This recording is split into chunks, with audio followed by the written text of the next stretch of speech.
live. Well, it says we're live, so we'll go with that. Yeah, Well, welcome back, everyone. It's been a minute or two, like for us, for just because we've been so busy and stuff. But we finally, have. we've got a wee time and date that's worked with us. So this is Yes, us. here we So are. how's things been for your week then? Not too bad, mate. Not too bad. Yeah, I had a bit The of an first time event. we're catching up in ages, Yeah, actually. Like, yeah. It really is. Yeah, I've had some personal stuff going on, which is always fun. But yeah, so my daughter had her operation finally. I know I was telling you a little oh, while very ago. good. Yeah, my daughter had her operation, which is all good. So that's out of the way with, but that was causing some unnecessary stress. And yeah, and we've had a bit of a surge at the moment with orders, which has been really really cool. Yeah, Um, because we were saying the last episode, we were saying how like there's been a lull and not a mm, lot going on, but yeah. like now there's a lot going on.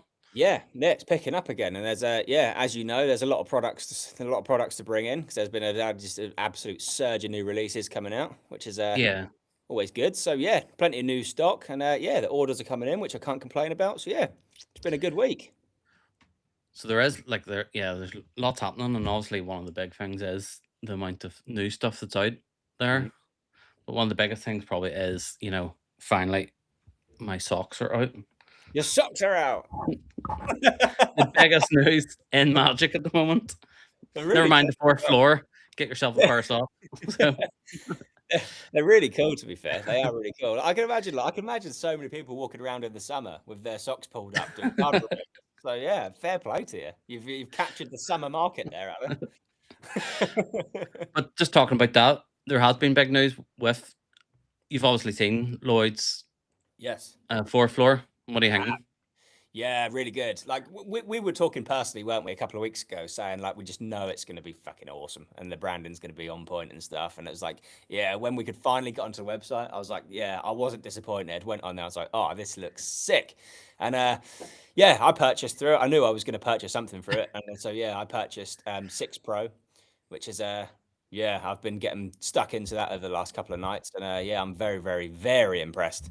Um, yeah, it's definitely something I'm going to use because I was a little bit wary. I was like, oh man, like, is it something I'm actually going to use? Because obviously, like, I don't perform really anymore. Yeah. What I do perform now, being in the shop, is stuff that I only stock. So it's like, from a business point of view, why would I be performing stuff that I don't stock? Every customer that comes in, I'm going to be hitting them with 6 Pro. Well, And can I then they'll be buy like, it? "Can I buy that?" And you'll be like, "No." No, you can't, unfortunately. No.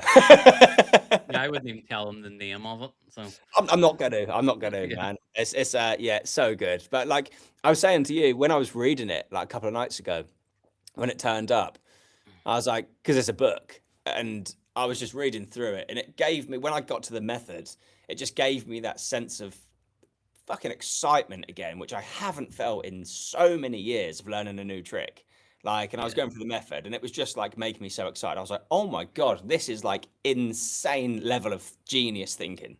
Do you know what I mean? And I was like, fuck, this is nuts. But yeah, I'm very happy. I Very think happy. it is nice that it's been put out actually as a book and a heart, like rather than just like here's a video how to do it. Like there's something nice about like lying in bed, you can sit and read away at it. Like We've you said know, this. We've said this on our podcast before, haven't we? That yeah, Magic is very, very virtual now. Everything's instant download, or you log in and put a password in, you get the tutorial up, and you sit there watching it. It's more screen time, and it's like, yeah, to have a book again was just so nice. Yeah, I I like think we literally mentioned it for Hugh and me, wasn't it? yeah, Hugh and me that you brought in was yeah, yeah. Hugh and me, yeah, and like yeah, Ian Bailey hit the nail on the head. He was just like, yeah, he sat outside with a coffee and learnt a new trick in the sun, drinking a coffee, and like I was exactly the same. I was laying in bed with the fucking light on, which my missus had to roll over. She was like, why you got the light on? Reading, I you're learned just how to win the learning. lottery. Yeah, Yeah. Shut up. But yeah, it but was no, cool. yeah, I think hopefully that trend continues because even big magic books put me off because there's just so much in them. So like having those little like smaller books, I think is just an amazing way to go. It So it really is. is. It really is. Because And Pete Turner has a whole like set of mini books, and they're you done you like you bought them in. You bought them in, didn't yeah, you? I've stopped it. Then Yeah. they're so good because you can pick one Yeah. up, and you just want to learn more about that sort of method, and you can read away Uh, at it without having too much going on. So, yeah. Cool. but Yeah. yeah. But no, with Lloyd, I like the one thing that excites me with the fourth floor, and I don't want to bang on about it too much because I don't want to blow smoke up his ass anymore. You know what I mean? He doesn't need any smoke blowing up his ass. But it's like the thing is with fourth floor. It's like I think we both knew it was going to be something exciting because obviously we're like within the retail magic industry now, and it's like just all the branding was good, the email marketing was excellent, all the little games that you had to play to fucking and the run up to launch and stuff was awesome. And it was just like, yeah, we knew it was going to be good. And it is very, very similar to how I felt when Illusionist first came on the scene. You know, like, Yeah. which The amount of magicians illusionists must have brought in at that time, like 100%. monumental. Yeah, yeah. But the difference with the fourth floor and Illusionist were very focused on that David Blaine-esque street magic type of feel, trying to cater to people who were interested in magic and coming into magic. The difference with fourth floor, it's that same level of branding, that same level of Illusionist type of feel, but for professional performers who want just unbelievable magic. And it's like I just think every release through the fourth floor going forward is just going to be a banger. I can see it being banger Oh, after banger. absolutely. So I'm very excited, man. Yeah, Fun. I'm excited too because hopefully Dig said that like back catalogs for stuff that I've maybe missed because I've Yes. been out of Magic so long. Like sometimes you bring in stuff in your store and Mm, then you're telling me about it, and I'm like, oh, some of that's like I've overlooked some of that, you know, because yeah. when you're a kid, obviously some things are like it didn't interest you as much, and you Mm, probably missed so much good magic. yeah. So Yeah. Yeah. So yeah, very excited to see that grow and yeah, go skyrocket because I know it's going to skyrocket. You know, I know it's going to be a huge fucking company going forward. So but it's very a nice excited. place for like magicians who do have a bit of experience and want, to level up that wee bit more. Like, it's nice to have a place for them to go and shop and have a look. So Uh-huh. But it's like I had so many messages because I put like a social media post up about like obviously buying Six Pro from Fourth Floor and Lloyd Barnes and on the story, and it's like I had so many messages. I think I had like 10 or 11 messages come through that day saying from people saying like, "Ah, oh, is it worth the money? Is there an app? What? How do we get?" And it was like, like I said, like it's not my place to tell you anything about it, man. Like, do you know what I yeah, mean? It's not. I'm not something. It's not something I'm selling. I think it's good, but yeah, I'm not going to go into the method with anyone because it's Lloyd's trick at the end of the day, and it's for him to sell and for people to think, am I going to use that? Yeah, probably, and you can buy it. So I'm not going to say anything about it, but all I will say, it like broke all expectations in my head. Like I knew it was going to be decent, but after reading through, you've got the OG version, haven't you? You're telling me you've got yeah. the OG. So I, I I don't think the like. only way you'd be disappointed is if you're maybe new to magic and you're expecting some like mysterious method that you'd never think of. Like obviously there's a method behind every trick. Of And course. I think the longer you're in magic, the more you appreciate some of the methods. Mm. Because I think when you first started, and you're like, oh, like what do you mean? The ticket just doesn't print any six numbers on it automatically. It's like, well, there's a method behind everything. Mm. So Yeah. that's the only reason I would say someone might be disappointed is maybe if they're brand new into magic and they don't really understand that. And Yeah. I Yeah. still get it with loads of stuff that people buy in my store, and they're like, "Oh, I was a bit disappointed with the method." And I was like, "You're looking at it the wrong way. Like, show it to someone." Mm. And remember how you felt when you were looking at the trailer or Yeah. the live performance, and like that's where the secret sauce is. Yeah. So Yeah. 100%. Agree completely. As a few people were saying, like, is it worth the money? Because obviously it's quite expensive for a booklet. And I was like, yeah. I mean, it's pricey, but now looking into it, testing it out, I haven't actually tested it out on anyone on anyone other than myself and my other half, but like fooled the pants off her and like fooled the pants off me. Like even knowing the method after reading the book, I'd done it for the first time. And like with the new version of Six Pro, there's an add-on which I believe isn't in the OG version, which is like a calculation force. Like it fooled the shit out of me, even though I knew what was going on. Like it is so bloody clever. Like it was like literally six freely thought, and there is six freely thought of numbers. Add them yeah, up, and it adds up to your force number you need. I was like, what? And like I done it on myself first. I was like, I can't believe this. Like that alone, that added extra could have genuinely been the next release. Like yeah. it's that strong. And it's nice that you can just like put something in your phone case and that's you ready to go. Like, Yeah, because it is a yeah, conversation that does come up. I think that's the strongest bit of it. Like, yeah, I don't 100%. think I would ever show someone it until like, brought that conversation up about like, oh, I suppose you can predict the lottery numbers then, and be like, well, actually, let me Actually, show you. I Yeah. can. It's like I've got now two lottery prediction effects. So the first one that I bought a couple of years ago, and that got me really excited. Was oh damn, what was it? Cosmos Wallet by Black Box Productions by Umesh, which was the printer wallet. Printer. Yeah, I bought that and I used that for a long time. But yeah, six Pro. I think that's probably the one. If I was a working magician now, yeah, I'd be using six Pro. Definitely, definitely. So fooling. So yeah, And the fact you could like every table could have, if you were giving away the tickets, different numbers and stuff. yeah, You and know. that's what people like. What people were asking me on Instagram was like, is it really six freely selected numbers? Yeah. And it's like I don't want to tip the method, but all I'm going to say is your layperson. Yes, from your layperson's point of view, yes, 100%. Yeah. Like from their point of view, 100%, it's six freely thought of numbers. So Yeah. yeah, I don't want to give anything away, but Someone actually asked just in the wee chat there. Hmm. Can you believe it or not? Someone's actually watching this. Oh damn, So, really? 6 Pro, does it work in French? Yeah, I think it is multilingual. I think there's no yeah. like. It is multi-language. Yeah. Let me just double check. I'm pretty sure it is. Just Uh, while you're doing that, someone else actually stopped by. Josh Does Magic, and he said hi, and he's looking forward to the podcast. So this is more like a test. I just literally put the do you today, and I said, oh, do you mind if we like jump on live here? So yeah, yeah, yeah. Yeah. So that's a hard one because I can't. I don't want to give anything away, but I would imagine it would work in any language. yeah. Yeah.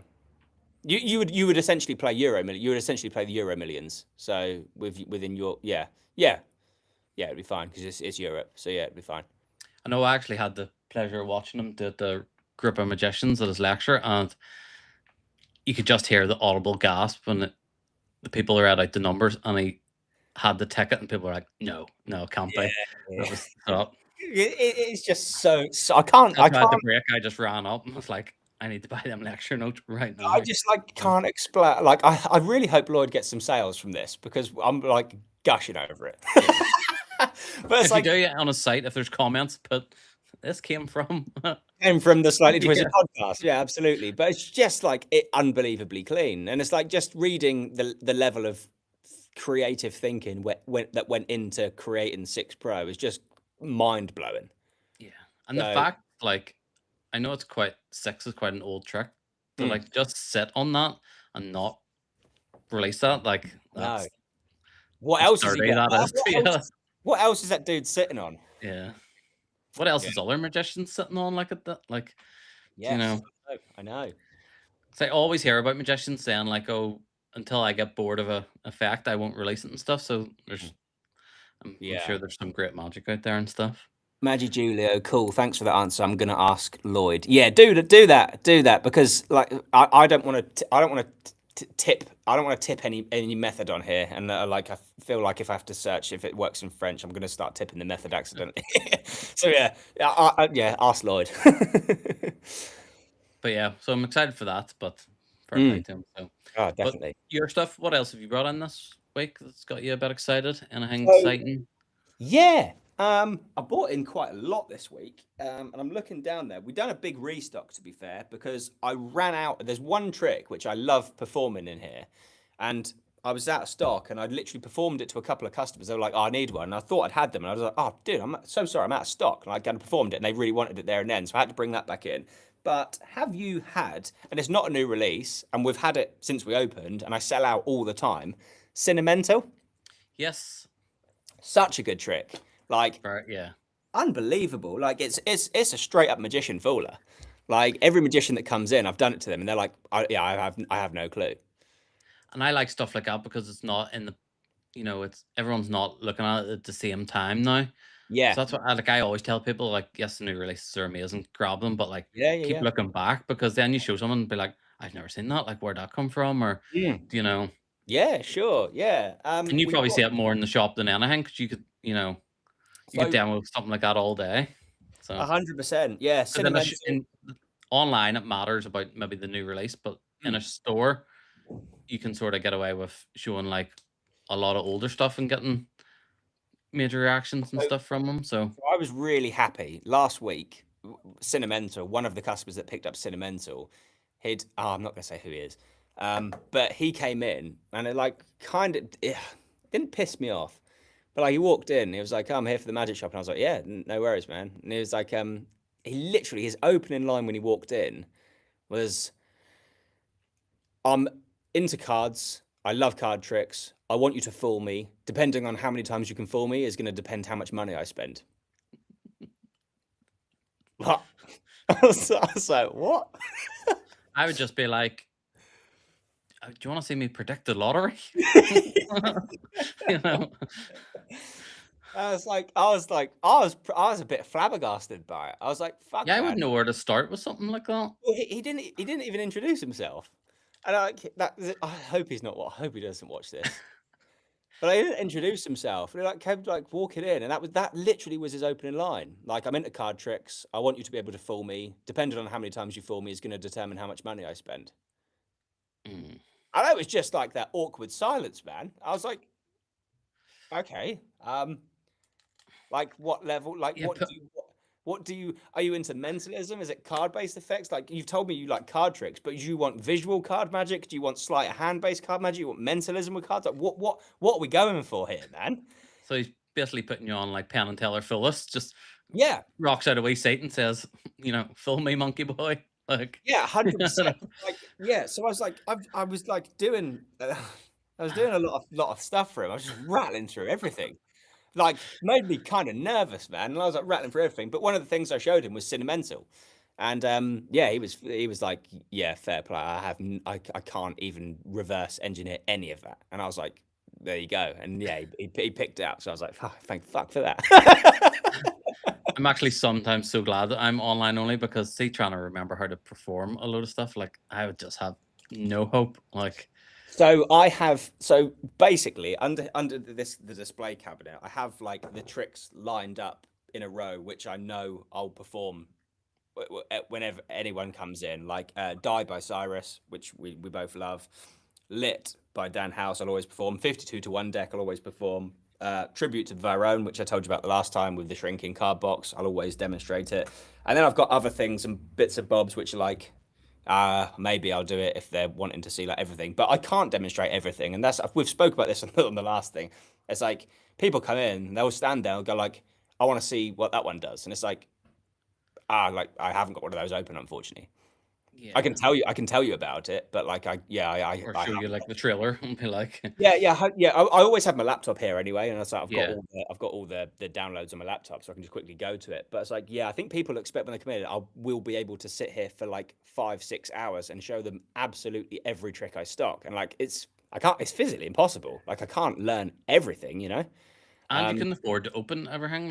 yeah, exactly that. Like, I can't afford to open everything, so We don't get demo. I know some people, like especially the smaller creators, which is really handy. mm, Give like maybe I'll order like 10 units, and they'll be like, I've included like a demo copy for you as well, yeah, and that's a massive help to me anyway. Like, yeah, because it means I can like open it and perform it and play with it, and then I can answer questions better and stuff. But like yeah. the likes of Murphy's, like we do not get demo units. We do not get early units for anything. Like, No, we do not. We do not. It would be because nice. sometimes like YouTube reviewers actually are getting products before I'm getting them. Hmm.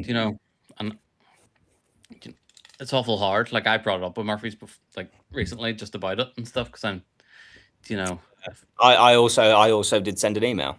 Yeah, yeah, kind of annoying. But hey ho. because I can't physically like hype up. Not that I want to hype up stuff, but I can't talk about stuff or like try to drum up business Hmm. beforehand, which is very hard, because you've got that wee window of like people that do get excited about Magic, and that's the type of people I love, because that's me. Like, you 100%. know, I get Yeah. excited about Magic and Uh-huh. watch those reviews and all that. So Yeah. those Yeah. are my type of people. Like Yeah. I buy Like, into all the hype. Like I don't agree with like reviewers not getting copies early because like I understand why reviewers would get copies early because they're going to be expected to sit down and learn the trick yeah, to be able to give an unbiased review on it. Do you know what I mean? So it's like if you haven't sat down and actually learned it, you can't give a review on it because you haven't learned it, you know? yeah, So it's like they have to spend a little bit of time learning that effect and to be in the position to be able to give it a decent review. But I do agree with we're not allowed to as Magic shops, we're not allowed to even mention anything about new releases, even though we yeah, know about them and we've seen them and like we're super excited about it. We can't mention it until the actual launch date, where then every Magic shop's talking about it, and it's like, yeah, I do. It is kind of frustrating, but. Yeah, it's one I don't think it's ever going to change, though, unfortunately. But we'll yeah. see. Like I do think reviewers and influencers do have like a special part to play, especially in for sales for likes of us, because they're the ones creating the hype. But I just want to be able to join in on that. Like Mm, that's all I'm asking for really is that type of like not a level playing field, but like just to have a voice when yeah. people are talking about it, to be able to jump on and be like, oh yeah, we're playing with this, it's really good. It's Mm, amazing. Like yeah. 100%. because I 100%. actually I think I seen with the Void, like I think it was Magic Box, they've done a video, but they had the blur, like they actually blurred out their units Yeah. sitting beside them, and I was like, you shouldn't have to like everyone's seen the box at this stage, Yeah. you know. People have And I was reviewed like, it. and People he's have not exposed it, but people have shown it on YouTube. yeah, and I was like, and he's having to blur out his units that he's sitting there with, so Yeah. Yeah. I do Yeah. feel for that. Yeah. I mean, that was getting back to what we new things we brought in. Obviously, Void, we brought that in and that sold out very, very quickly. Once again, I just didn't bring enough units in. It's just like such a gamble, man. Like, it's Yeah, like, and I bought in more. I knew because I kind of knew it was going to sell really well anyway because the Lloyd Barnes effect, and he was launching fourth floor with it, and there was hype surrounding it. So I did bring in more than I usually bring in of certain effects, but like, yeah, I should have brought in 3, 4 times the amount I brought in. I was a bit gutted there, but hey ho, it's a gamble, isn't it? It's with Magic, like we've said before. A new release comes in, your units are there to order. You can pre-order them or get them in early, so you're ready in launch date. But how many do you bring in as a new company? It's yeah, like, yeah. So yeah, kicked myself and there. especially what we're doing because we're not drop shipping. Mm, It makes it super hard. Like, yeah, it really does, and you have to have the money. The money has to be sitting there to be able to get this stuff. yeah, So it's like, and people, I still to this day think people believe there is good profit margins to be made on Magic. yeah, not Like, it yet. really isn't. It's fucking shocking. If It's there like, is, I would like to know, like, yeah, literally, because even literally. my cost of just running like an online store is quite high, like just with Mm, fees for everything, like, yeah, you know, yeah. And it's like that's without being like, obviously, if it gets to the stage where it's like we're paying, oh, well, maybe one day it'll get to a stage where I'm having to pay VAT if we become VAT registered. Hopefully, fingers crossed one day, because that means obviously we're absolutely hammering sales in. But yeah, I don't know. Yeah, as soon as you start having to pay corporation tax and VAT and stuff like that, that's another outlet. I don't know where that extra money would come from. and yeah, accountants, like I have to pay, like I Mm. got a bill from my accountant like yesterday. I was just like, Yeah, oh yeah. my goodness. Hmm. And the way I look at everything in my business is that's products I could have brought in. Yeah, That's literally. all I look at my money as is, oh, I could have brought in more of this or more of that. But Yeah, we just had to bring in a load of bubble mailers. So it's like I oh, ran. that's heartbreaking. I think I said to Oh, you, you literally did. Like, I've got the box, and they turned up today. So I've been day off today. So and I've come in. I just quickly saw Mick, the other guy who works in. He was like, "You've got like loads of boxes turn up," and I was like, "Oh, it's mailers." But it's like I got to the stage where I'd like completely ran out, and I was like, "Shit!" Like I just completely forgot to order mailers, and it's like I had like yeah. 7 left, and I was like, "Oh my I, god!" Like emergency order. And they've all turned up, but like just the price of bubble mailers. Like, I know damn. because I think you sent me a photo of your 6 Pro arriving. It was like, oh, look at that gorgeous like sticker on the bubble mailer, and I Yeah. was like, I can't even afford bubble mailers, so I can't afford to put stickers even on mine. So, you Like, know, so we send all of our stuff. I just have 2. So like we have the black ones and we have the silver ones. But it's like they're so expensive. yeah, It's like just to send someone their order is a fucking horrible cost. But there we are. fucking And then you get to the post office in the wet, and you're like, oh, yeah, like, yeah. but But it's hey, still like I'm still really enjoying running my store. Like, oh, I still love it. loving it every day. So Yeah. No, yeah. Big love to it. But yeah, I need to work on. There's a few things I need to work on at the moment, which I know I'm gonna have to put the time into. I want to do. Well, we've spoken about this before, but it's like I really want to. I think it's since the 4th Floors launch. I really want to do a full rebrand. well, not rebrand. You're not Not, change I'm not, name. not going to change the name, Oh, but I okay, want like no. So I'm not going to change the name. It's still going to be good. Twisted Minds. But yeah, I just want to like, oh, man, I've had this niggling thing in me. It's like I want to just kind of have a full revamp of the website, and it's like that takes so long. Yeah, That's like I think mine's been underway like 4-5 months, and it's nowhere near finished. yeah. I said that, like I am aiming for Christmas. Mm-hmm. That's how long it's taken me. So Yeah, I haven't done like I anything. set my store up, and it was like more like proof of concept. Don't put too much, time into it. Get all the products on, and now I'm like looking. It's like, right, what needs done, and what what can I Yeah, build on? yeah. So yeah, so you've started your. I mean, I haven't even started like thinking about. I've started thinking about a not. What's the correct term? Because it's not a rebrand. Because I'm not changing the name. Like a restyle, I guess. Like go. Yeah, just tightening things up, I suppose. Like, well, Yeah. I suppose it is like a rebrand as such. Like, if but you're gonna keep your rabbit and stuff. You're still no. Oh, a lot of work. Yeah. Nah. Yeah, I've really got it in my head that like I want to. I've got a vision of how I want Twisted Minds to be from going forward.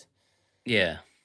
But it's like, yeah, it's putting that vision into project and getting underway with it. It's scary as well because it's like, oh, Yeah, because when you're first setting up, like it happens to every business. Because like I used to do it for a living with people, like rebrand their businesses, and they just maybe get their logo together and they're happy, and they just that's one thing ticked off. And then as the business grows, you're like, oh look, the brand's not matching now. Like yeah, what sure, I want it to be, or it's you outgrow it really quickly. So yeah. So I yeah, can't that's outgrow mine now because I've got socks printed with it. So that is you know.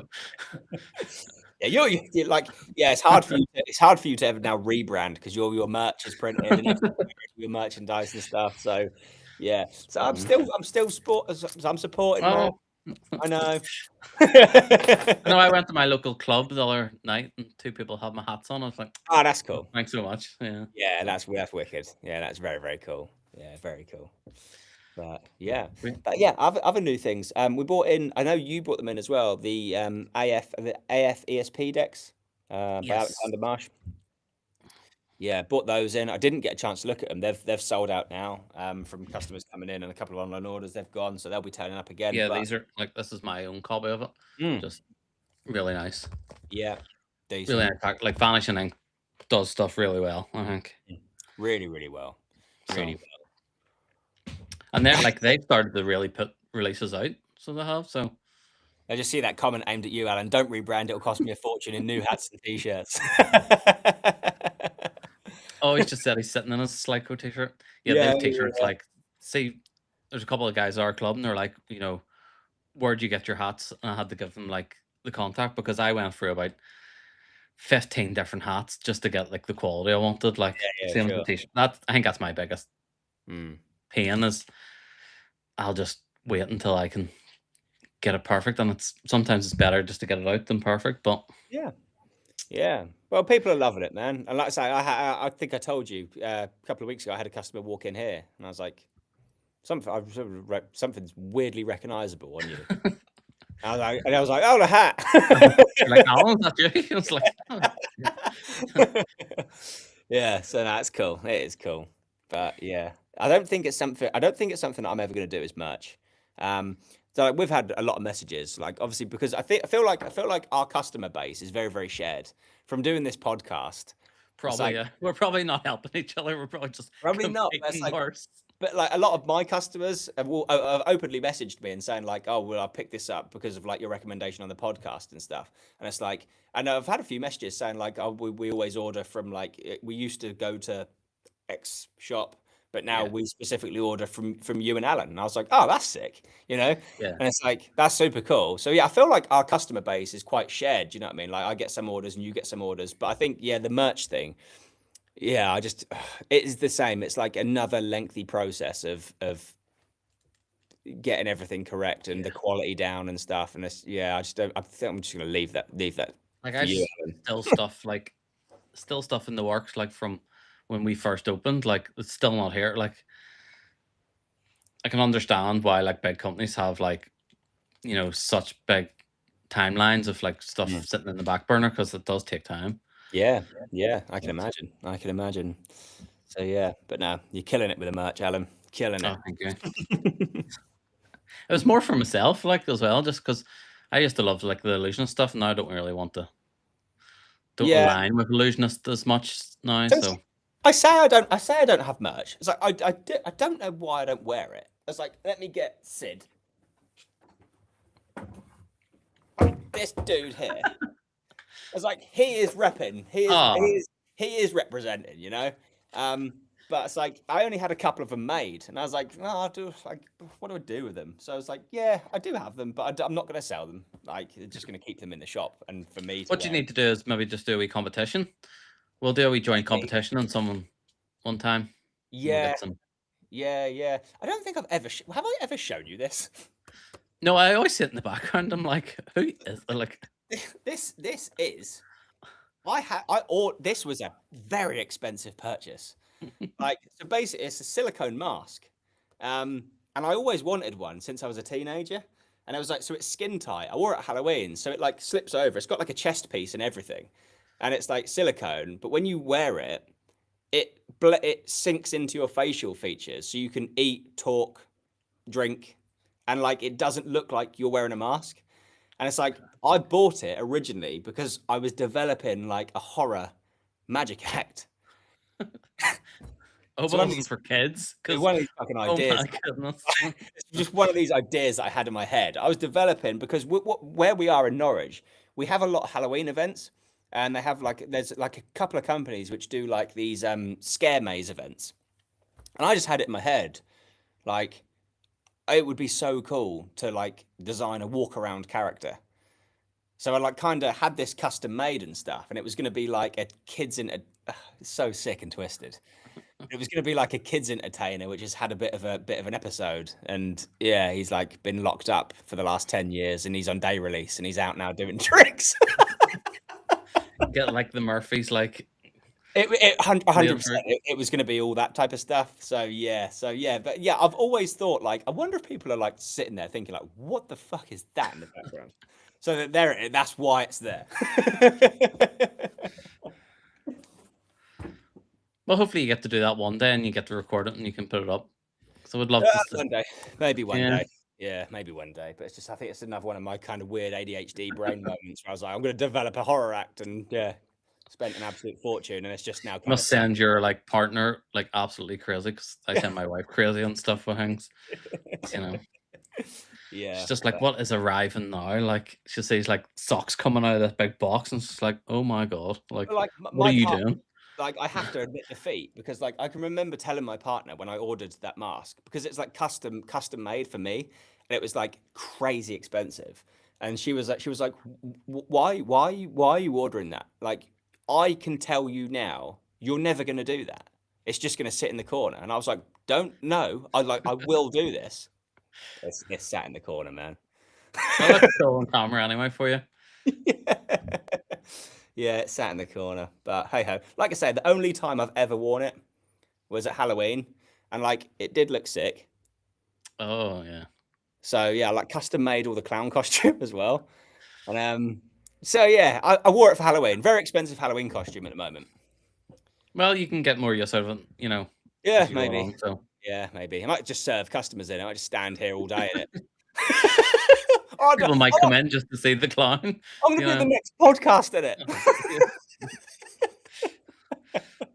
Could you imagine we went live on this one and you were just sitting in that? Yeah, yeah. Yeah, but You know? have you bought back to Magic anyway? Have you bought anything new in? Uh, we we brought Gamma in that sold really well Mhm. for us, so we've restocked on those. Yeah, They were really nice. Although I did see someone post about the boxes not fitting, yeah. but then I think it was David Jonathan said there was a reason behind that. Oh, really? But he says that I'll not get into that just yet, so I don't know if there's a secret meaning to that. So Maybe he's get like because obviously you get the ESP symbol envelopes and the number envelopes, don't you? yeah, I wonder if it was originally just going to be the number envelopes, and the packaging was designed to fit the number envelopes in, and then they've gone ahead and added in the ESP envelopes, and it's now kind of doesn't compress down. So maybe I yeah, don't know. Really good effect though. Like when we bought them in, I was kind of thinking like it's a great effect. I can see potential with it. Is it something I'll use? Probably not. But I've been using it like quite a lot in the shop. I've come up with my own routine with it, which I think is really good. Yeah, that's it's the type of definitely magic I like. That you get ideas from. It's not just like here's how you perform it. Here's what you say. yeah. Like I sort of like the stuff that you're like, here's like what it does. You work away. You can come up with anything you want. Mm. You know. So I've been using mine with just the penguin magic. Well, I think they're the best marked cards in the planet. The P3 marked Yeah. cards. So good. Yeah, it's so easy to read, and it's like, and they're not like code readings either. It's like straight up the card and yeah, the value in the pip is there. But I've been using it with that. I've just been spreading through, getting someone to push one card forward, getting rid of the rest of the deck, and keeping it to their chest, and then bringing out the 1 to 6 envelopes. And I turn back round. I say, I don't want to know what card that is, but I want you to place it inside an envelope.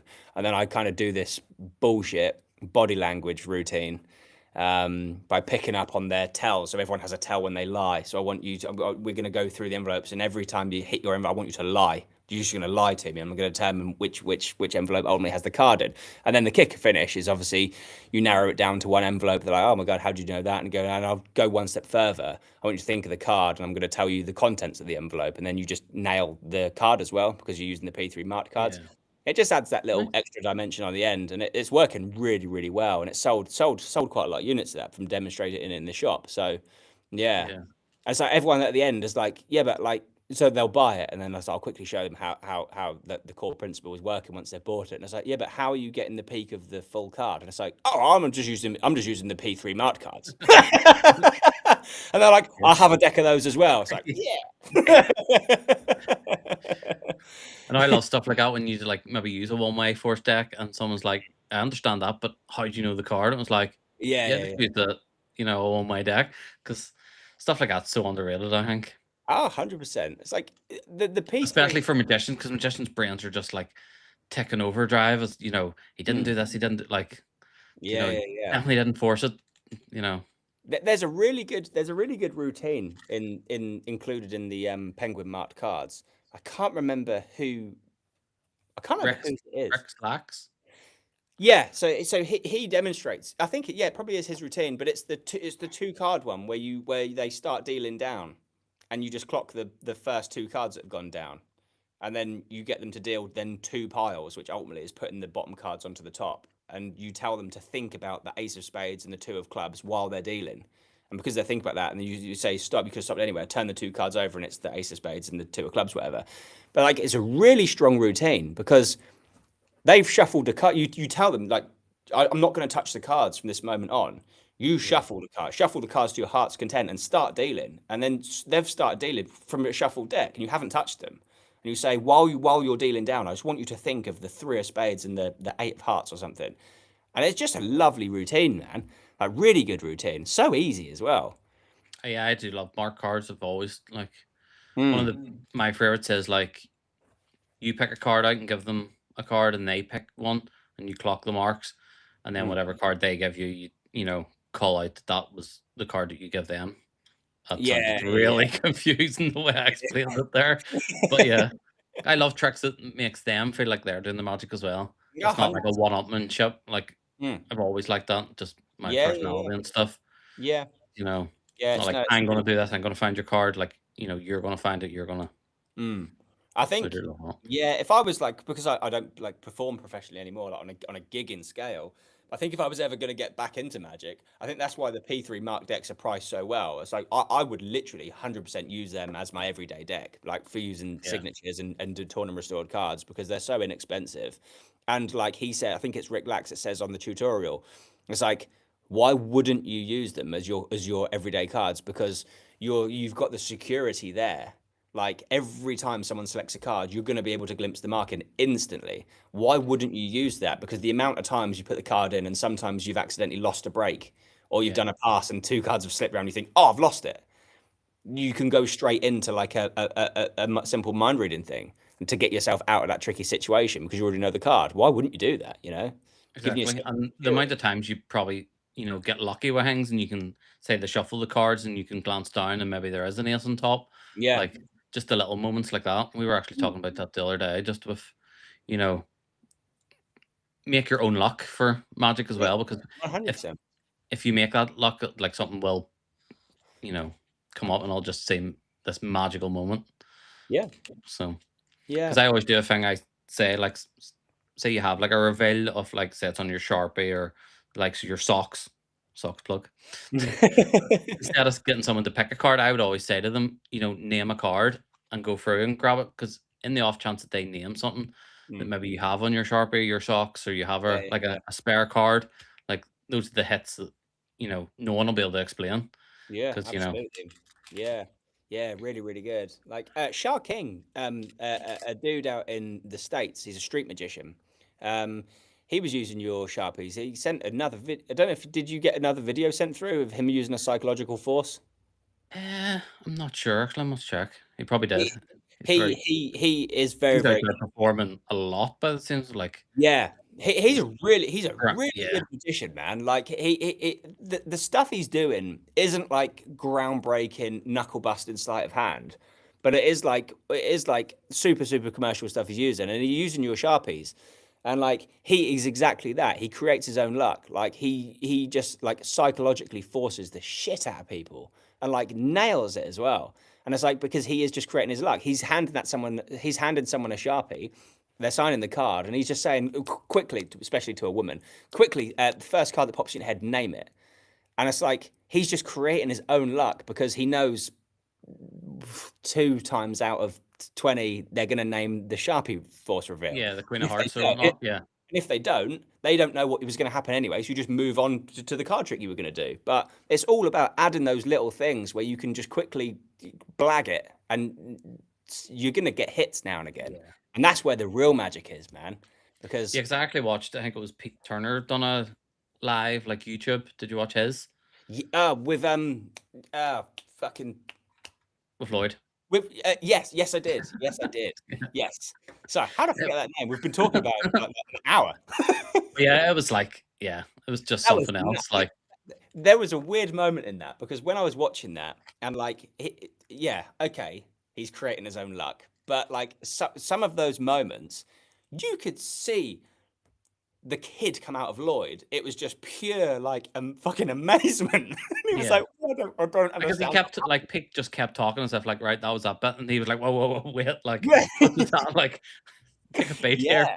like But like every video I've ever seen of Pete Turner, like Blackpool videos and stuff, like yeah I think there was an interview. I think Craig Petty done an interview with him a while ago, and he openly said like he is very very good, and he's done it for such a long time. He's extremely good at foreseeing what people are going to do before they do it, and it's yeah like, damn man, like you are because every Blackpool video I've seen, he's doing some impossible shit on there, and it's like dude, like this is like close to real fucking magic, yeah.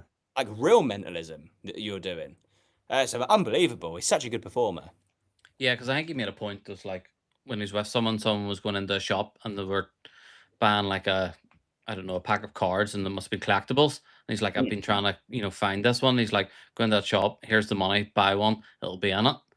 And right enough, like, yeah, just luck. And someone will remember that for the rest of their life, like yeah, for doing that. for So sure. and if it didn't hit, you'd be like, ah, oh well. You Yeah, know. yeah, yeah. So 908 JJI. Penguin was selling the marked cards for about £50 a brick. Yeah, Like, yeah, £50 a brick. Why wouldn't you be using them?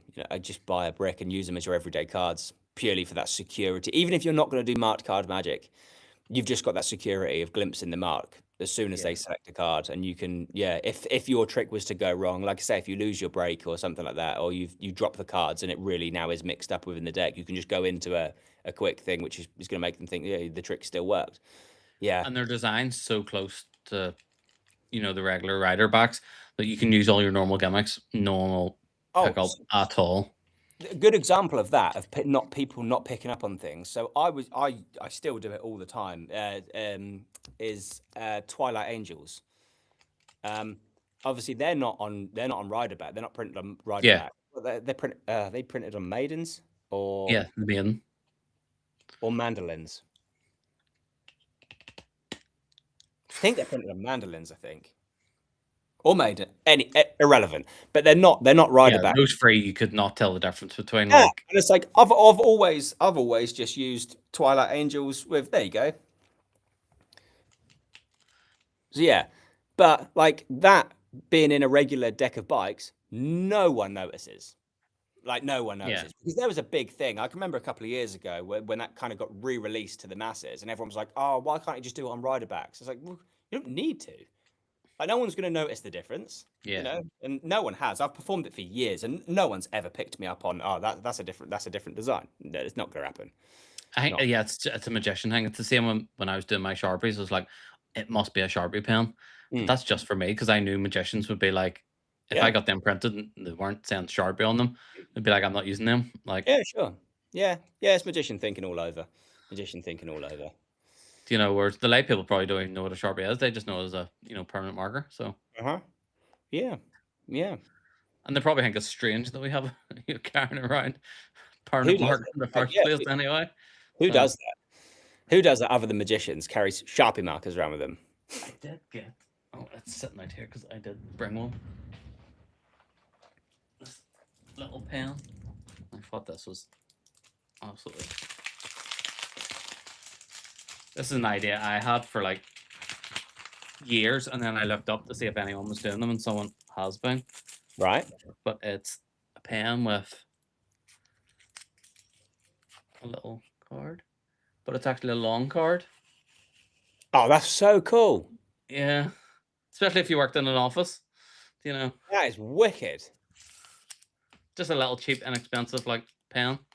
Oh man, yeah, that's really, really good. Are you going to bring? Is this something you're bringing in? Yeah, I'm going to bring them in. Very cool, man. Very, very cool. Yeah, love that. Thought they were so like unusual. Yeah, that is decent. That is really especially good. If you did work in an office or something, Yeah. That's very, very cool. Very cool. I love the long card as well. The long card is such an underrated thing. The long card. That's like, I know Murphy's re-released it through their Apprentice range, didn't they? The long card. Yeah. It's like it's such an underused utility prop. Like, especially I love Magic as well. Like, because I'm not a funny person, I wouldn't say, but like Magic can add that wee bit of comedy without you having to be like hilarious as a performer. 100%. Yeah. And it is really, really good. But it's like, did you select a card? Was it the 3 of hearts? No, it was a 7 of hearts. And then you just keep pulling and until it's the 7 of hearts. It's really good. Really good. Yeah, I love it. It's such an underused utility prop. But yeah, I could just see someone in a clown costume just, doing that as their yeah. Yeah, no, you jogged my memory there. I need to bring in some long cards now. Yeah, I need to bring some in. I didn't actually bring Murphy's ones in. So I didn't. I had a request to get some. I think it was Scott actually from Everything Magic Pro. He sent me a message asking if I can get them in. And I got them in for him, and I sent him some. But yeah, I need to bring them in because I do think they'd be good sellers actually. Yeah. You brought as well. Just thinking there, the Air Vanishing. What do you think of it? No. Yes. Ooh. So I picked up.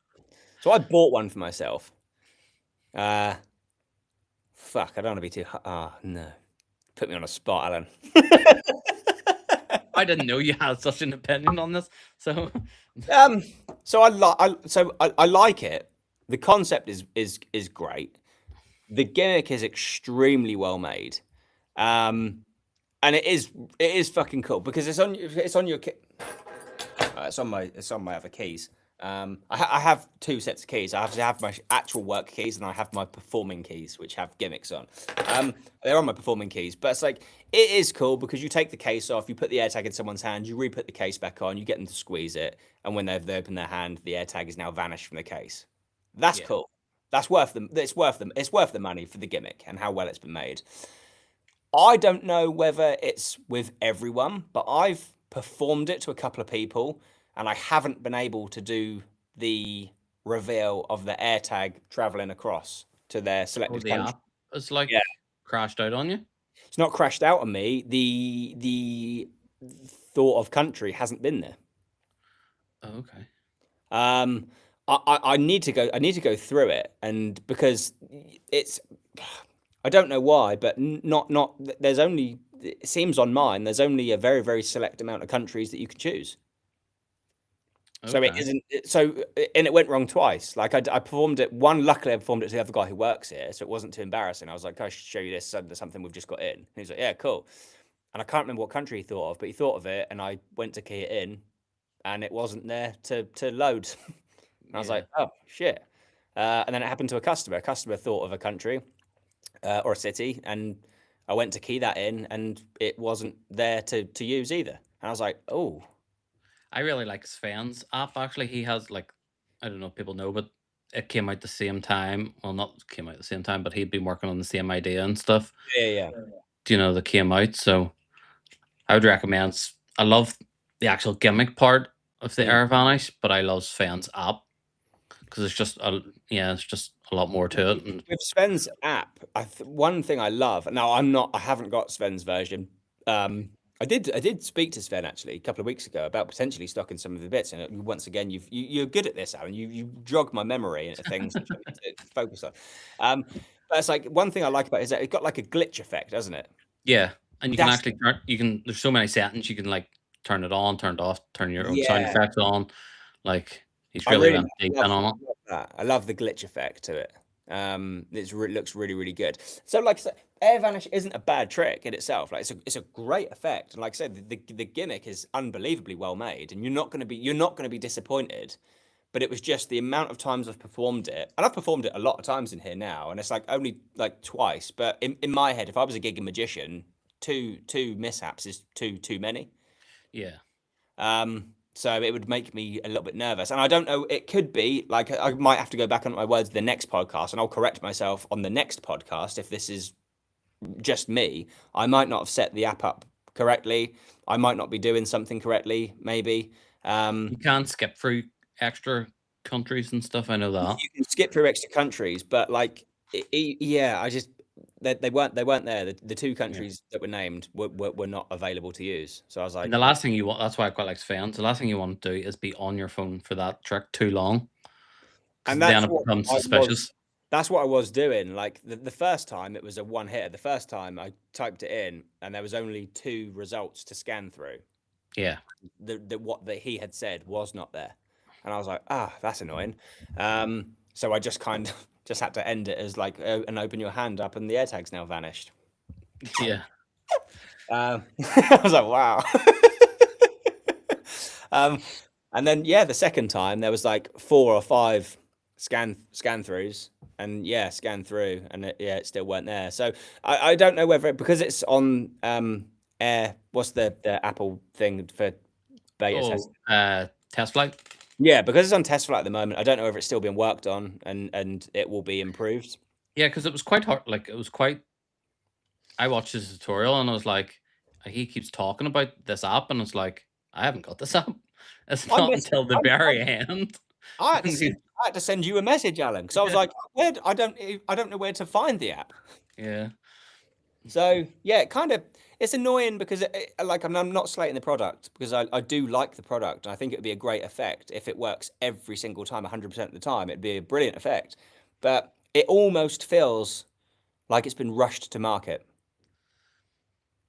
Yeah. You know, Because if something's still in test flight, like it's not ready to go out. if I was creating a trick which was based around an app, before I launched that trick, I would make sure the app is 100% ready to roll. Like Yeah. I don't know why you would do that. I do find like at the minute I do find Illusionist quite an odd company. I don't know. I can't put my finger on what they're doing or They're either going to make a huge comeback. It's going to go two ways. They're either going to make a huge comeback and burst back onto the scene with a load of releases, which are going to take the industry by storm, and everyone's going to be like, "Fuck yeah, Illusionist are back with a bang." yeah. And that's what I thought was happening with Air Vanish. You know, I was like, "Oh, Yeah. this looks a really really good release." So they're either going to come back with a bang and release banger after banger, or they are just going to fade into the abyss of Magic dealers, and they're just gonna, yeah, I don't know. It'd be sad because I was a big fan of Illusionist back in the day, and I remember I can sticks in my head the Brandon on the box. 7 days Yeah. without Magic makes 1 week, as in Strength Week, and I was like, fuck, that's cool. I can remember that from being a teenager, you know, and it's like, yeah, I was very passionate about the Brandon with Illusionist, but yeah, Yeah, because it's a shame. their marketing's really weird because for AirTag it was like Coin Magic's dead, da da da. And then I think it was last week I got an email about these amazing coins that Illusionist still have in stock. And I was like, last week you were telling me no one does Coin Magic, coins are dead. And now Mm, this week you're trying to flog me coins. yeah, Like, you know, and I think someone else I remember watching podcasts said like they're putting out like we have 5 units of this left. And I was like that's something I do as like, you know, yeah. a tiny shop. 100%. And yeah, You know. that I was literally going to lead into that, the Ditto thing. It was, yeah, it's bizarre, bizarre behavior from such a big established company. Yeah. I Don't don't know. get it, but who And knows they're what's not very like they're not transparent in what's going on. So no, and no, but they never have been that way. So no. But yeah, it's a shame how it's going. But fingers crossed they'll remain in the industry because, like I say, I do love everything about Illusionist, and I yeah. loved And everything their about. some of their back catalog that they could just start releasing their back catalog back out again. And there's some I tell amazing you, effects in there. I'll tell you an example of a company which seems to be making a really, really good comeback. And I'm praying it lasts and carries on for many, many years. Sans Mines. So Sans Mines released a couple of bangers. And I reached out to Sans Mines because I really wanted to stock one of them. And Yeah.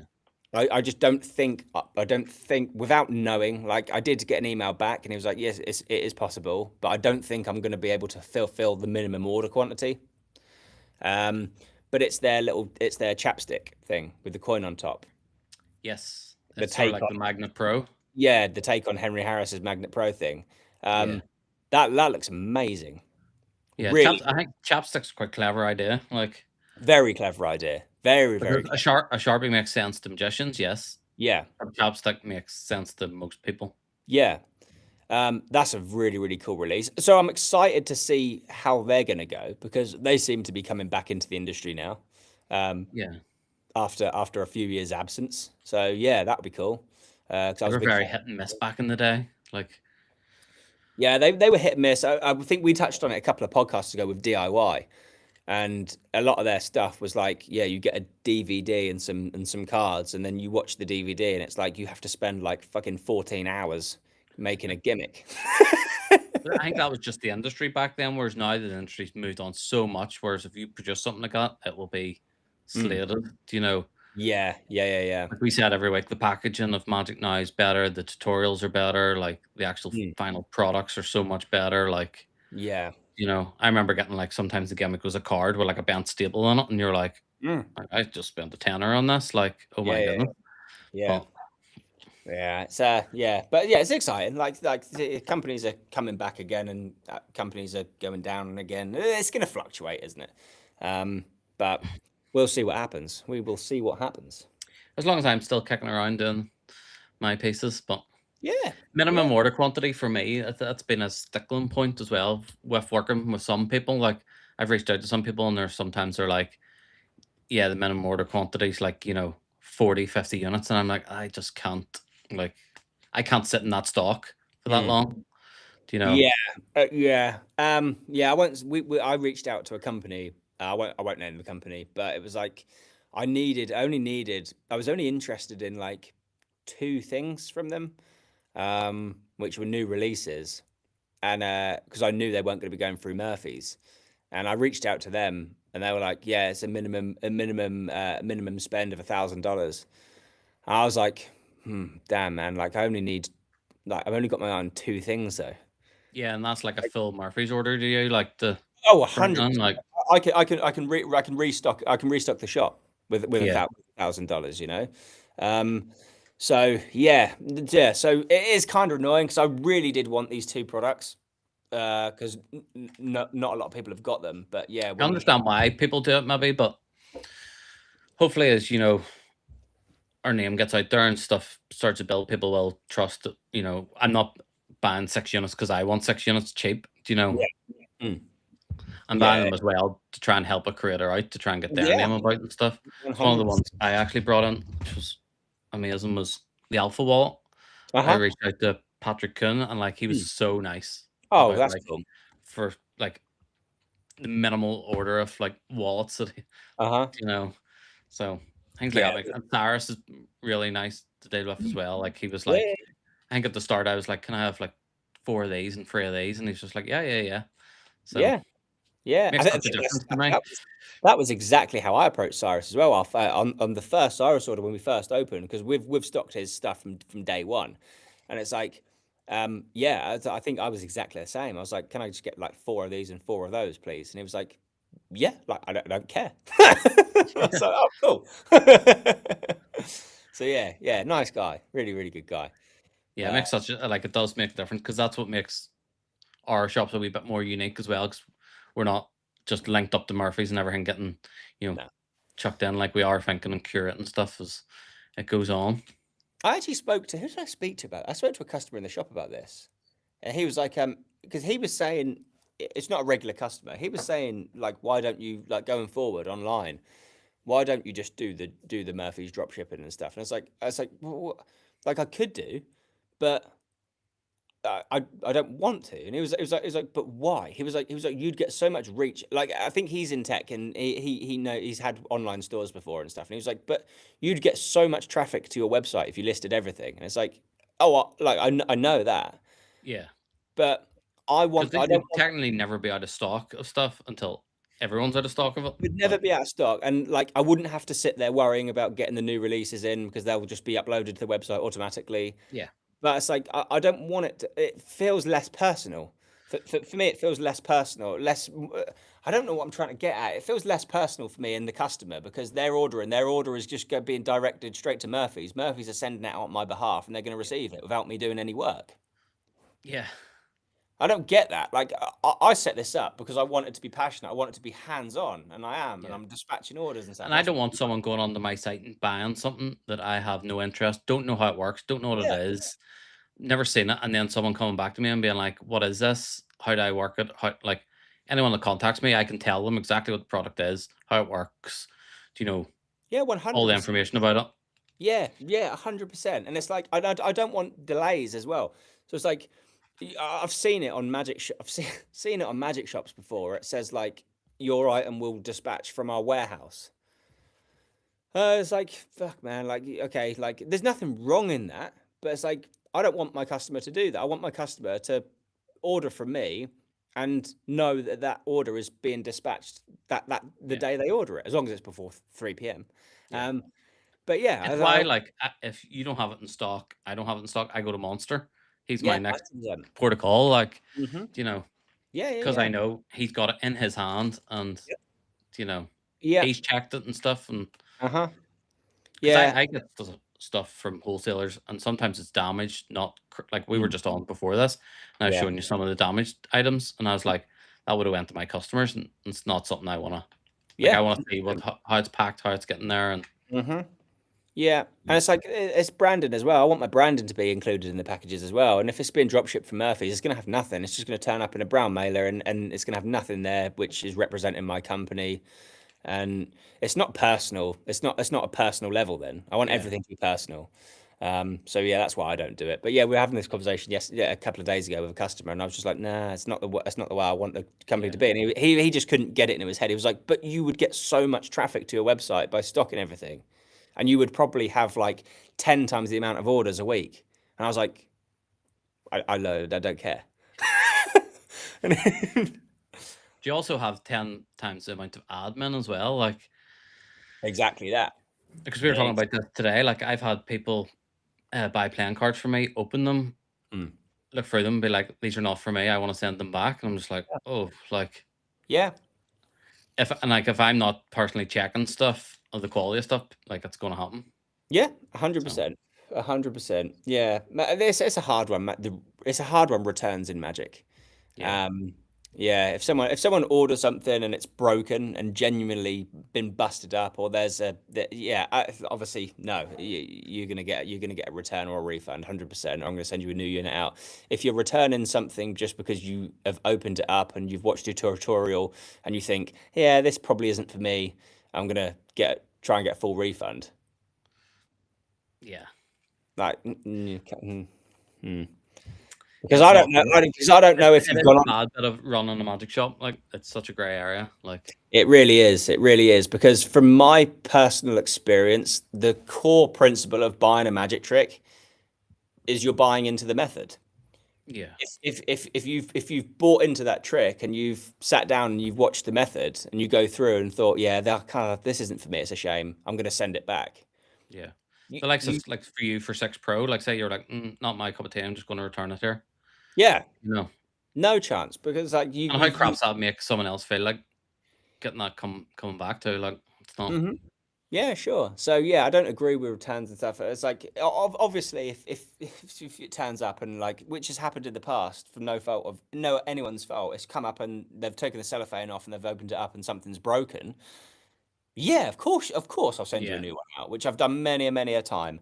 But yeah, just because you don't like the effect, yes, yeah, like I wouldn't go into Tesco's and buy a loaf of bread yeah. and take one bite and say, "Oh, I don't like this sourdough bread. I'm going to return it." Doesn't happen. And that's where the likes of coming back to reviewers and stuff, they have such a big part to play. It helps us massively, you Sure. know, because Yeah. people are informed, and I try to inform people as best I can, and especially if the message as well. You know, Yeah. I'm not going to go on make my own videos and be like, "Here's how this works," but I can sort of speak to you on a level term if Sure. people are interested in stuff or like need more info. But something about Magic I really hate. I think there was a new product out, and I was reading the description that just listed like everything that it doesn't do or use. I'm Uh-huh. like, just say the one thing it does. Do you know? Yeah. Yeah. It was like no magnets, no string, no sticky stuff. I'm like, just say like, what it is. Is Yeah, it two flaps? Like, literally. oh, Yeah, definitely. But the industry's a weird one. The industry's a weird one. but I think But it's getting way better. Like anyone getting into Magic now it's 10 times better than what it was when I was buying Magic. Do you know? oh, I wouldn't know where to. But like you say, it's better. Like yeah, it's definitely better with like the learning process of Magic and stuff. It's definitely better for anyone getting into Magic. But like I did think this actually like a couple of months ago. I remember sitting there thinking like if I was to get into Magic now from a complete novice or beginner, know nothing about Magic, and I went onto a Magic shop, I'm gonna be so overwhelmed. Like with the amount of stuff that's out there now, like I'm gonna be looking at it like, oh, the void, what does that do? Or like air vanish, what does that do? And I'm just gonna be like so overwhelmed with stuff. It would be crazy for like, would I like to be a novice again and not know anything about Magic? Probably, because I can imagine it just being so cool going on Magic shops and all the gimmicks out now and all these crazy like tech-based Magic tricks and Like, stuff. I always keep this at hand because I just love it. But like, this is how I used to order Magic. Like, Yeah. so it was Yeah. like you had to read that, and you were Yeah. like, "Oh, that sounds amazing!" Like, and then you got it, and you were like, "Oh," and there was no reviews. Like, I couldn't go on somewhere and Oh, find a there's review. Like, no reviews. I had to write a check and put it in like a wee post it off and hope I get something back one day. Yeah. Do you Yeah. know? Yeah. Yeah. That's crazy how the industry's gone. Really crazy how the industry's gone. It's really exciting for new people getting into Magic because they do have access to everything. And it's like I sold a trick to someone who knew nothing about Magic yesterday, a guy called Daryl. So obviously, like like we're part one shop, part Magic Yeah. shop. And it's like he comes in for the regular custom, but I had a magician come in at the same time. And so the magician was like, "Oh, can I see this?" And I was like, yeah, sure. And Daryl, the regular customer, kind of gravitated over to the counter because he was like, oh, this is interesting. I want to see what's going on. And I'd done, I think we spoke about it on the last podcast, Tattoo Tales, the kind of the naughty tattoo trick. It's really funny. And like I'd done it, and he was like, I need to buy that. And I was like, what? And he was like, I need that for the pub. And I was like, Yeah. yes, 20 quid. And he was like, done. I'm buying that for the pub. And I was like, you sure? And he was like, yeah. So like, yeah, like he was, and I like I don't know if he's got it watched the tutorial because I just kind of showed him the basics. It's a Yeah. super easy trick to do anyway. And it was like, is that? But it was like kind of resonating with me of when I first got into Magic because I could see almost the disappointment in his face because like I showed him what was going on. I was like, because you bought it, I'll show you how it works. You can do it in the pub tonight if you want to. And I showed him, and he was just like, "Is that it?" And I was like, "Yeah." What- He had, he's a magician now with that disappointment already. Day He's got one. his one. He's got his one pub trick.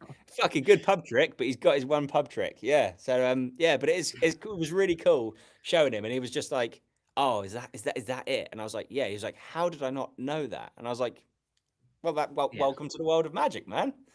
Be interesting. Keep us updated to see if he comes back and gets I more. will. So Well, like, he comes in. He comes in religiously every 3 days. He comes in and okay. picks up his stock from the other side of the business. So maybe, yeah, there might be a new magician on the horizon here. That'll be That interesting. that was like a big thing because when I set up, one of the questions Murphy asks actually is, you know, where are you getting your customers from? And one Mm, of my answers was like that I want to create my own, yes. customers, and like I don't want to be like stealing them from other magic. Not that you're stealing them from other magic shops, but like Mm, I want to create my own like group of magicians of and stuff. course. So like I do resonate highly with that still. Like, Yeah, yeah, yeah, and yeah. I think it's so easy. Like so many people are into magic, but they just don't know where to go or where to turn Mm, or yeah. I you sold know. a couple. That's happened actually. It's happened a couple of times in here. I remember this girl come in called Paige. Once again, she's a regular customer for the other side of the business, and I done Jim Pace's The Web, and with the spider, with the spider on the back of the hand, and that freaked her the fuck out. And it was like because she'd never seen magic before. I was like, I'd done that because it was just funny, and there was like a lot of people in here at the time, and I was like, it's just gonna be funny to do it. Yeah. Like, she bought that straight after about doing it. She was like, I need to do that because I need to do that on my mum and my best friend at a barbecue. And I was like, okay, cool. It's like 14. She was like, I'll have it. And I was like, there you go. Welcome to the world of magic. Yeah. It's like, it is cool, because who And lots of knows? great tricks to fart. Like most people get into from like an old, Mm, mine was like a Paul Daniels set or like yeah, a yeah, yeah. Stephen Mulhern one. Uh-huh. And like what cool stuff like you're giving them pro level tricks to like that's their first trick. Like if they do get into magic, they'll remember that and be like, Yeah, what a yeah. bangers to be starting out with. Like, There was another fuck man, that's happened to loads. There was another guy called Chris who works offshore. He works on an oil rig. And his dad is a spiritual he's a tarot reader. And he was in here. He's once again regular customer. Comes in like he comes in every 2 weeks because he goes offshore for 2 weeks, then he's back for 2 weeks. But he comes in and buys his stock here. And I showed him. We got onto the subject of his father doing tarot readings, and I had Matthew Wright's Deepest Desire, oh yeah. and it was set up. And I was like, I'll show you this one. This is like you'll probably enjoy this because it's like very similar. I know you know a lot about tarot cards. I done Deepest Desire, and he was like, dude, how much is that? And I was like, ugh. It's like, yeah, it's this much. And he was like, I need it because my dad will find that absolutely hilarious. And I was like, well, you can go for it if you want, man. And I'll show you how it works, and I'll teach you it and stuff, and then you can watch a download. He didn't buy it because I kind of just put him off a little bit. I was like, "Ugh, I don't want to be like selling complete lay people like this level of tricks. But then Yeah. business is business. Business is business at the end of the day. And it's I am like, jealous of you that way that you get to like do that for customers and stuff. Like it's so nice to have a brick and it mortar is, store it like for is, that. yeah, Like it's really, really cool. It is really cool. Yeah, because I'm sure if you did go online only, you would really miss that. Like, I would miss it. There's pros and cons. There is pros and cons to it. But it's like I said, for anyone who's now just joined, it's like like I said, I had the customer, and he opening line was, "I'm into cards, fool me, and that's going to determine how much I spend." And I was like, "Okay, man, So it has its pros and cons to it because I was like, okay, this I feel like this dude is just here to test my ability rather than buy things. Yeah. You know what I mean? I was like, nah, okay. But then also I get like wonderful customers. Not saying he wasn't a wonderful customer, it was just his opening speech was a bit weird. I was like, whoa. I'm A Luke. weird magician, I wouldn't have thought it. Like, you Yeah. know, Yeah. So and then I have wonderful customers coming in who are magicians. Like, yeah, helped a guy out with part of his cruise ship act like a couple of weeks ago. He was developing a cruise ship act and he came in to ask for advice and then ended up like pushing him in one direction. He was like, "Oh my God, that's so cool." And he was like, "I would have never have had that if this shop hadn't existed because it's like I'm local." yeah, And come in and it was like something it was actually something to do with Neo Magic Scribble Snap, the rainbow deck and he wanted something to play on camera. I won't go into it because it's his thing now, and yeah, so it's his story and patter. But yeah, we kind of sat down for an hour and we just kind of brainstormed something for his cruise ship show, and he was like, "Fuck yes, I've got it, nailed it." And he was like, "That wouldn't have happened if I hadn't come to your store, which is like a 15-minute drive away." I was like, yeah. "Yeah, there we go." So Talking about not drop shipping and sending stuff out, Neo Magic, like how much effort they put in if you buy something from them. Like I was blown away. Like you get like yeah, a full yeah, booklet, like yeah, loads of like little wee extra things, and yeah, yeah, leaflets with all his products on and stuff. yeah, it Looking was so forward. nice. I think Yeah, I yeah. still got them there. I'm just like I will aim for that level at some stage to get that. Mm. Yeah, yeah, yeah. Yeah. I think one thing I am gonna, so I am gonna delve. This isn't like magic based, and it's not exciting to customers at all, but it's exciting to me because it's one thing I wanted to do when I first opened. But I wanted, I did want custom. I wanted custom mailers, so like with the logo like printed on the Yeah, back and stuff. And I think that's always nice. So I'm gonna go. I'm gonna get those done soon. I had a quote from China, which I was like, okay, it's not too bad. Um, yeah, so I'm going to do that, and yeah, I kind of want to work on some promotional material as well. Like I do want to get a little catalog made up, like a little kind of 4-page booklet, just with our own products on, like rough yeah. stuff, incredible revelation tattoos and stuff like that. The double Not blank like a deck. full Davenport one then. No, because I don't have that many independent products, man. It's like it would just be like a little 4-pager, and I think it's something nice to just chuck in, that people can sit there and read and go, "Oh, double blank deck series, what's that?" And Yeah. just have like a nice description on what you can do with them, and yeah, so I'm Anything to gonna get people away from screens and stuff, I think is really 100%. good. I think that's why Magic is becoming quite popular as well. Yeah. People want stuff away from screens, and Mm. practicing Magic is one of those nice things. That's why talking about the tutorials again, like if you can include wee instructions that are not a video, I think it's such a big plus. Yeah, yeah, sure. So I don't know, like I spend most of my day staring at the screen. Then when I want to learn a magic trick, I'm staring at another screen. It's like, Yeah. you Yeah. know, Yeah, I've had a pretty full on one with screen time the last week or so. So yeah, I'm coming up to my week off. Like said it so many times on the podcast. I have like a week on doing like loads of magic stuff. Everything's to do with magic, and then I have a week off of not focusing on magic at all. So I'm coming up to my week off of it now, which is yeah, which do you look forward to more, the week off or the week? no. So for selfish, this sounds horrible, and my partner is never going to watch this. She wouldn't watch me doing this podcast. She'd find it so boring. So I can get away Or with saying, cringe, yeah. So like, yeah, yeah, you don't yeah, act like that. Like, yeah. She'd be sitting there going like, why are you talking like that? You don't talk yeah. like that in real life. Why do you keep saying yeah? Yeah. But yeah. So it's like I love. I do look forward to the Magic Week, man. I can't lie. I do really look forward to it. As I love spending I love watching Netflix and stuff, and I love doing barbecues and stuff like that, and it's like getting outside with the kids, especially because we've had the hot weather. I love all that, but it's like, yeah, there's something about I don't know why it is. There's something about just sitting there in front of my laptop and thinking, okay, what am I going to absorb now? Whose YouTube channel am I going to sink into, or like forget all the worries of the outside world, or like what new effects do I want to learn from the shop and stuff? And it's like, yeah, I do love it, Yeah. but from a mental health point of view, I think it's very important to have a balance in life. Oh, absolutely. Yeah. That's why I'm kind of dead set on doing like a week solid working on magic and working on new ideas and learning bits and bobs, and then having a week off to rest the brain and not get too overwhelmed with it all. Yeah. We Um, both are quite good at that. That's why this podcast is so erratic. yeah, Like, we don't set this in stone. Like, if I have something on, I'm just like, oh, sorry, like, that comes first, or well, mm, none. You're the same with, like, with your kids and stuff, which is hmm amazing. So, Yeah. I found a shark tooth. Like, this is not magic at all, but like you just reminded me. We went to Cromer, the local beach. And so always been telling my stepson Jackson, because he's obsessed with sharks. Like, he's got this like weird obsession with sharks. He loves sharks, loves researching about vicious, dangerous sharks, but he's equally terrified of sharks, so he won't go in the sea. And it's like, we went to the beach. It was like 31 degrees over here last weekend. So it's like, we went to the beach, and I'd been saying to him in the car, like, come on, man, you could come in the sea with me. You can go for a swim. He was like, nah. I was like, why? He's like, sharks. And I was like, dude, you're not going to get a shark in Cromer, right? It's not going to happen. Like, you're fine. It's not going to happen. And he was like, you don't know that, Dad. And I was like, I do True. know. Yeah. I was like, I do know that. In my head, I'm thinking, yeah, it's true, kind of true. I don't know that for certain.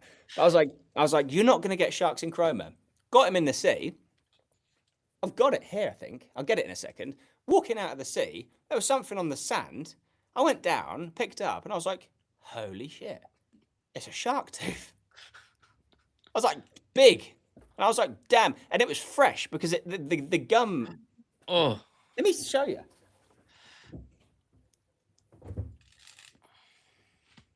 So it was like the knuckle of the gum was still squidgy. holy cow. So I was like, so I'd been telling him, you don't get sharks around there. Well, that's come from somewhere, fresh as Yeah. well. And I was like, like we say about the feeling of magic being a kid, like you get that sense of wonder. Yeah. That was it. That brought the child at me, man. I went running back to my missus across the beach. It's like a Baywatch coming out of the sea. Look at this. Unless there's some strange man in Norwich with big huge I'm just walking around being like, you can make that into like a wee keyring or necklace for him. I'm going to make it into a chain for him. But I was like blown away by that, man. Like proper magic. Like, to me, that's magical. You know what I Yeah. mean? I was like, damn. But yeah, super cool. You might actually like it. After this, I've got products to list, and one of them is I brought a load of Jaws decks in from Fairy 11, so Ooh, he'd love you that. might like those. Oh, you might have an order incoming from me then. They look stunning. Like one of the cards has like a big bite mark out of it and stuff. Yeah, Like, wicked. yeah, Yeah, that's cool. Yeah, very, very cool. that's another company that I hope gets back into Magic big time because Fairy their 11. releases, like, it was always amazing releases. So one of their releases, which was noticeable to me, which I used to perform it all the time, once again from David Blaine's special, was hit, and it's such an underrated trick, even to this day, it's so underrated. But I think it's been exposed too many times now. But once again, that could be magician thinking. Is Healed and Sealed Soda Cam? Yes, Like they re-released that, didn't they? And I was like, I can't remember. Is it just called Held and Sealed? Maybe. Yeah. You get the little bits that you need to make it Little look good. gimmick for the top and the Yeah. I was like, yeah, that was a great little project. I was like, and it wasn't overly expensive, and that was I think wicked. lit as well that you bring in. I think I have lit as well. I think that's a Fairy 11 trick, isn't it? It is a Theory 11 trick. Yes, it is indeed a Theory 11 trick, which is probably still to this day one of my favorite tricks. Yeah. Like hands down, one of my favorite tricks. I always perform it. It was last night. I was in our little club had trick of the year competition. So Mhm. like if you perform a trick every month, one of them gets nominated to go forward for trick of the year and at the Cool. end of the year. So it was last night and I done the code one Oh, yeah? month and got into trick of the year. I didn't win Oh, nice. trick of the year, by the way. So someone Yeah. else way better than me won it. But the code, like, I just love it. It's just Can you remember what did win trick of the year? it was a Harry Lorraine like knuckle buster type trick. Oh, okay. Yeah, sure. It was nice, like it was very good. But I picked up deservedly. Whereas I I'm picked- so lazy. So I picked up a new trick based on one of your recommendations, actually. So I bought them in stock, and I was like, oh, I'm going to have to actually get one of these. Was Ace by Richard Sanders. So good, yeah. Yeah, so I've been learning. Yeah, so I was like, I had it in the past, and it was like one of those things where I was like, okay, like I'm just gonna check it to the side because I don't perform anymore and stuff like that. But yeah, as like I repurchased that for myself, and I kind of got For a stuck in. packet trick, like I think it's like up there. Like Absolutely, yeah. I think it was called. Well, there's a version that I got first before that was NFW. I think it was called. Yes. Yeah. Yeah. But it's basically the same trick. But yeah, Yeah, well, I think the style of that presentation was different, wasn't it? presentation is different because I think with NFW it was almost a bit like a twist in the aces style effect to begin with, wasn't it? Yeah. And then you were was it? Yeah, I think sure it was. And then they all turn Yeah, into it's all jokers. about the cards turning over one by one, and then I John think it seeing starts individually. with aces. I think NFW starts with aces, and they all individually turn over, don't they? Like a twist in the aces thing, and then they all turn into jokers at the end. Whereas ace is obviously it's the opposite way around. But yeah, ace is a wicked trick, very very good trick. Is that mine? Yeah. Yeah. So if you know yeah, there's a lot of Elmsley counts to that one. The Yeah, NFW. So yeah. it's like you can see that one card's turned over, Yeah. and then John see it again. You click, and then there's 2 cards, Mm. and then there's 2 face up, 2 face Yeah, down, yeah, and then turn into the aces. yeah, yeah. With ace, I feel like it's just more of a bit more of a streamlined version of that. It takes away the Yeah, Elmsley. the counts and stuff are a bit strange to it, but really good trick. Yeah, it's an excellent trick. Yeah, excellent trick. It Yeah, lives in my wall, so it does. That yeah. and Bewave. That's like my 2 go-to packet tricks. Yeah, But I yeah, did pick up. I need to re-watch our own podcast, believe it or not, because I right. picked up from Monster Magic, Cheek to Cheek, Yeah, for your recommendation. yes, So I man. need to watch. I need to watch back the podcast because I just remember you were saying about taking a photo, Mm. and I was like, "Oh, that sounds so good." So I picked up one. Yeah. So I mean, I don't like. Yeah, it's not. It's like not a secret or anything. I mean, it's fucking. I've just dropped all the cards everywhere. Fucking At least you don't need to sort them out if it's Cheek to I don't need Cheek. to sort them out, no. But yeah, I can't remember who I saw doing this first, but it was like, yeah, if you're gonna, let's say in your routine, you shuffle them face up and face down. So it's like I'm rushing this, so they can see all the cards there, and Yep. obviously they have one selection which they've put back in. You can fan it out and tell that person to hold like this. They're going to hold like that. You take a picture from this side. They're seeing all the cards like this, but obviously you're seeing the cards like that. So obviously when you take the photo is basically all the cards the correct Back. way apart from their card.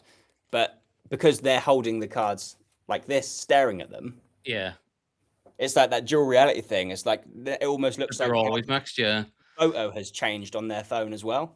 And it's like it's just super super cool, man. With the cheek to cheek deck, like it's one of those things which catches everyone off guard.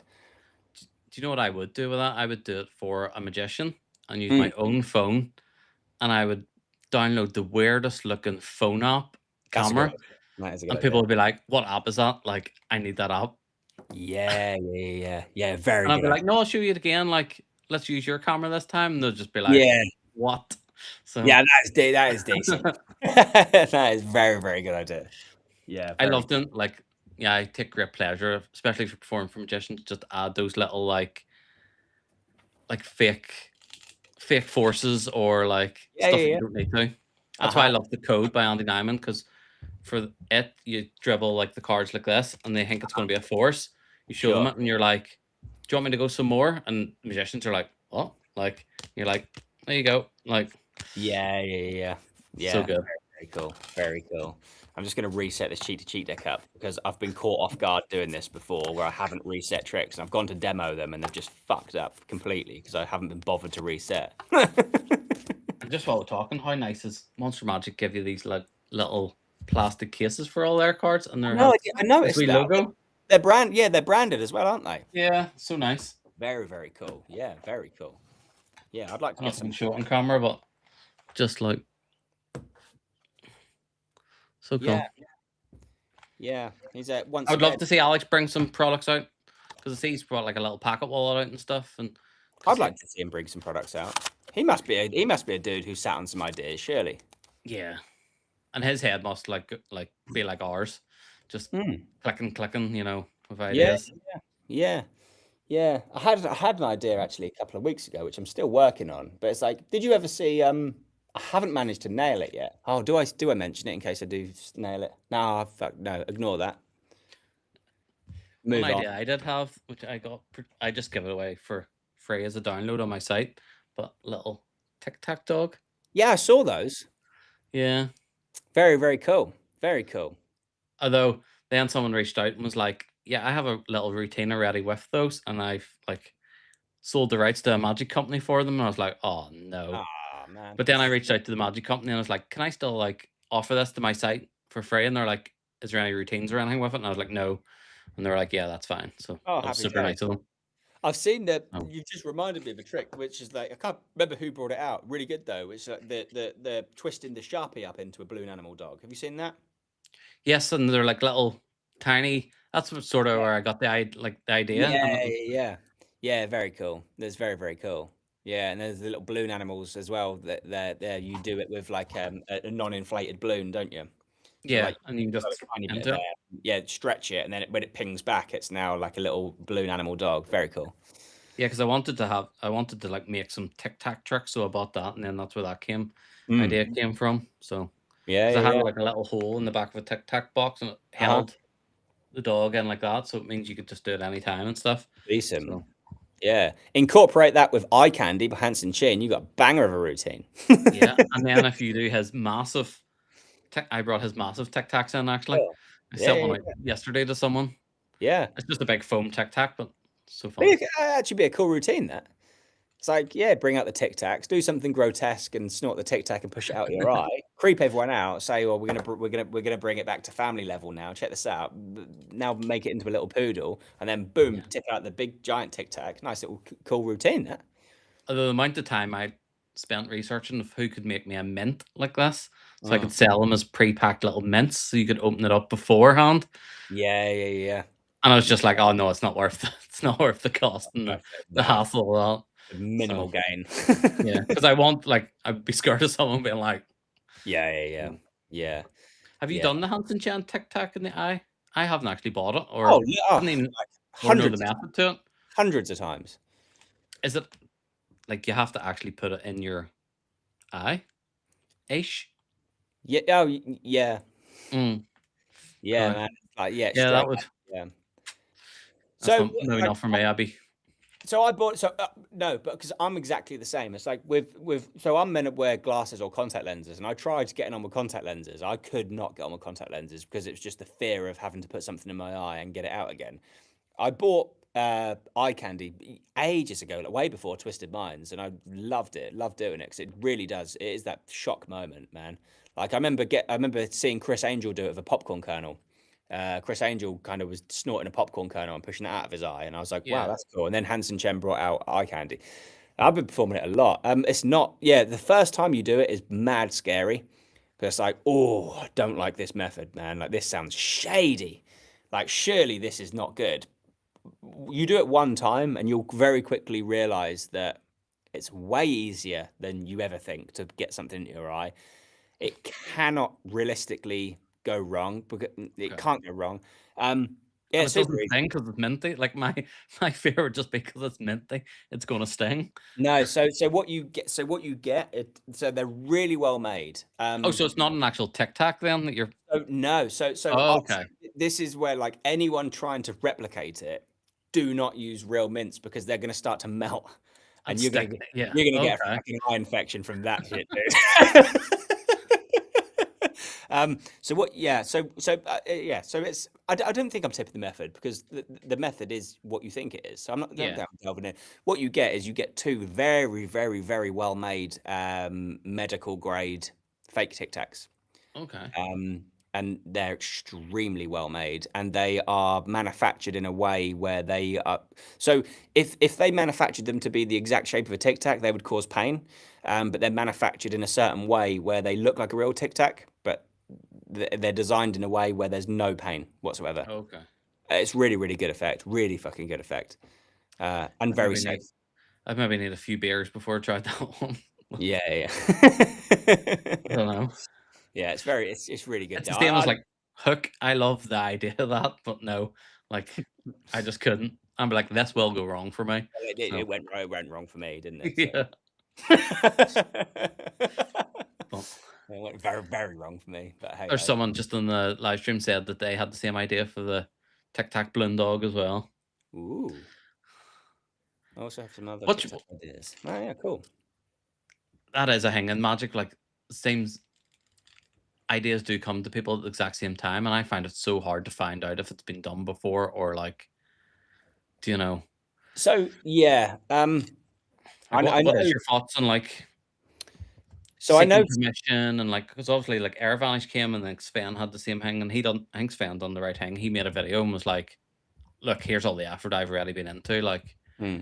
I have been working on this. Like Yeah, there's a website. I put someone over to this. It was I won't say the name, but someone's working on something now who's had some releases out, and he sent me the file for me to look at, and I was like, "Fuck, that's a really really good effect."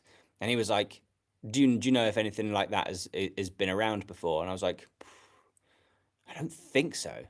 And I had to kind of put. Told it. I said, look on the Conjuring archives, and he was like, "Oh, yeah, that's right. what?" Yeah, and he was like, what's that?" And I was like, "It's basically like a database, and if it's on there, you'll find it." And he was like, "Oh, that's so cool." And yeah, I don't think it's on there because I did have a look as well. It's really really good effect, by the way. That's going to be coming out really soon. It's probably going to launch at Blackpool, but it's a stunning effect. But yeah, it's yeah, the Conjuring Archives is good, but once again, it's like I feel like if I was bringing something out, I just can't allow myself to think that I can't be the only person that's thought of this. You know what I mean? Like it's like if I was bringing something out Yeah. and I was like, yeah, I love this, and but wouldn't be allow myself to think, but I can't be the only one that's thought this. This must have existed before, and I would get I think myself in that's those. the best way to think as well. It is, Because it is, yeah, if you do it the opposite way, you're like, oh, this is mine. Like you know, no one else is going to come up with this. Chances are, mm, like someone has. yeah, yeah. It's a hard one though because I don't see myself as a creator. 'Cause I'm not a creator, man. Like the tricks that we've got out through Twisted Minds are usually utility items or accessories and stuff. Yeah. Um, so it's like, yeah, I'm not a creator. I do want to get into creating because I've got plenty of ideas. Well, I mean, we've spoken about this so many times. Yeah. I've got books and books and books of ideas, but it's like, unfortunately, the ideas that I've come up with need like engineering, manufacturing, and so I don't know where to go with that at the moment. So yeah, but But yeah, yeah, the same as this like little tic tac dog. Like I looked and looked to see if I like Googled tic tac dog magic, like Googled everywhere and just seen nothing. And then mm, the guy reached out and was like, "Oh yeah, I've been doing that in my lectures for like ages and stuff." And like I sold the rights to this company. I was like, it wasn't a released product, so I'd never, you know, seen it. And like if mhm. I did go and get that produced as mints and stuff, like what do you do then? Like Yeah, yeah, yeah, yeah. I'm interested to see something play out so really soon because I know it's getting released. Well, it's kind of soft launched at Blackpool, but it's like magic and food. So it's like I don't know the regulations that because I've had some ideas which are tricks based around food, and you would have to be supplying a certain thing which would fall under the food category. And I don't know whether you then need because you're selling a food. I'm talking about Mark Bennett's. it's awesome. Yeah, Yeah. looks super cool. Really good, in fact, like such a great idea. But I've had a similar thing. It wasn't with sauce packets, but I've had a similar thing in the past, which I would essentially be providing a food related Yeah. product. But I've always kind of been on the back burner with it because it's like, I don't know whether I'd need special, not a license, but I don't know whether like, would I need like batch Like food, numbers and yeah, you would need food safe, yeah, and batch numbers. yeah. So I was like, You need that's to why get I a kind of, you need to get a food scientist and like you need to like have your macros done and all. yeah, like lab tested and stuff Yeah. and stuff like that. So I was like, oh yeah, it's a dodgy one going down that route. But obviously Mark's done it and yeah, it's going to be a great release. Looks Yeah. amazing. Looks I really, really think good. there's another like a release. So Ben Williams has the exact same trick coming out. He, he has it actually out and all called Saucy, and Oh, it's the really? exact same trick. So Ah. they have spoke together and they're both like okay because there is enough differences and stuff. So there's Hmm. just another two minds like and two masterminds in magic as well Yeah, coming yeah, up yeah. at the same thing at the same time. So it does happen, My you know. favorite. Would you say Ben Williams? You did, didn't you? Yeah, Ben Williams. I And tell I you think what. it's called Saucy Oh as well. And he wow. was like, I was going to change the name then because I seen his, and he's like, you know, it's too far gone. Yeah, yeah, yeah. So, My favorite Ben Williams effect. I'm sure it's Ben Williams. I haven't performed it in a long time. My favorite Ben Williams effect was Linko, the Lincoln polos. oh, okay, yeah, That was really, really good. I remember getting that and using the shit out of that. It was like it was you take the polo packet, then you take two polos out and you wrap them in flash paper and you light them, toss them up, and you catch them. The polos are now linked, and then you give them away as a souvenir and people can eat them or whatever. And then you take the polo packet and on the logo where it's POLO, you take the O of the polo and you bring it down with your thumb and it links on the polo packet and you give the whole polo packet out. Oh, That's so wicked. nice. Really, really good. Yeah, if people aren't familiar with that and people like their street magic and stuff, definitely look into that. I don't know if he's producing them or not. I'm sure he would be, but yeah, it's called. I'm sure it's called Linko Polo, but it's the best Linkin Polo mints ever because you've got that kicker of it linking on the packaging as well. And and the fact you give it out in its proper mint, like Mm. Yeah. And it's a proper pack of polos, and yeah, you hand that polo packet out, and now the logo, the two O's are now linked on the logo. It's wicked. so nice. Yeah, Steve really. Rowe, actually, I think it's called the Gimmick King. He has Mm. loads of like food related He stuff. does. Yeah, So I came across his stuff. There's another stuff when I was doing my deck labels. Mm. Like I came across him and I was just like, oh my goodness, like of course someone's thought of that before and he was doing Yeah. something similar. So I reached out to him and was like, sent him a packet and was like, is it okay if I put these in my site? And he was super cool about it as well and said, yeah. So Steve Rowe has got some really good one of his things, which is another underrated thing that you don't see many people using, is he sells the Chupa Chup lolly wrappers with a card reveal built into them. yeah, I can see So he does something called Hero Pop as well. I've got it. Yeah, we don't stock it, but I used to use it personally when I was performing Lolly Hero, which is an unbelievable effect. Like because it's not that's not a magic trick. When people watch that, they don't see that as a magic trick. They see that as you've genuinely learned a skill of carving with your teeth. Like straight If up. you're a big shark tooth, just Yeah. yeah. It's like it does. It's one of them tricks which hits so hard because people don't see that as a magic trick. They see that as something you have learned. Yeah. It's the same with like the silhouette with the, you know, you cut Yeah. it out of the. Yeah, 21st Century Phantom. It's exactly the same with Sketch Artist as well.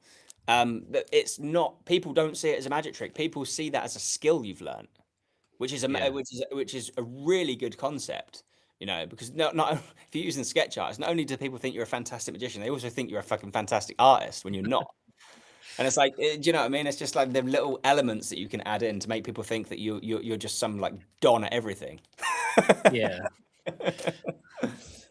Then you can go into some, Rain Man style routine and be like, Yeah. Like, Yeah. But yeah, Lolly Hero is a fantastic trick. They're really good. But his Chupa Chup Lolly wrappers, they're so underrated. And I remember when they came out, I was like, such a good idea because like I used to do the flash paper to Lolly all the time in every single gig. When a kid would come up, the best thing to do, take a bit of flash paper, light it, and it turns to a lolly. You give that to them. They're not going to look at that lolly and see there's a card reveal built in. So you can give that lolly to the kid, and then you can go into a different effect, and you can then do a card reveal with it as well, which is nice. I think stuff like that's going to start to come back again because, like, see Tobias's Dostal's lolly effect and stuff. Yeah. I think there's going to be a lot of stuff like that coming back again, like that type of street visual magic and. That'll be a good release when that drops, when Tobias Dostal's lolly trick drops. I've not seen much about it anymore. I remember seeing it on social media quite a lot. Yeah, unless maybe it's just for him, but I'm sure some magic companies definitely want it.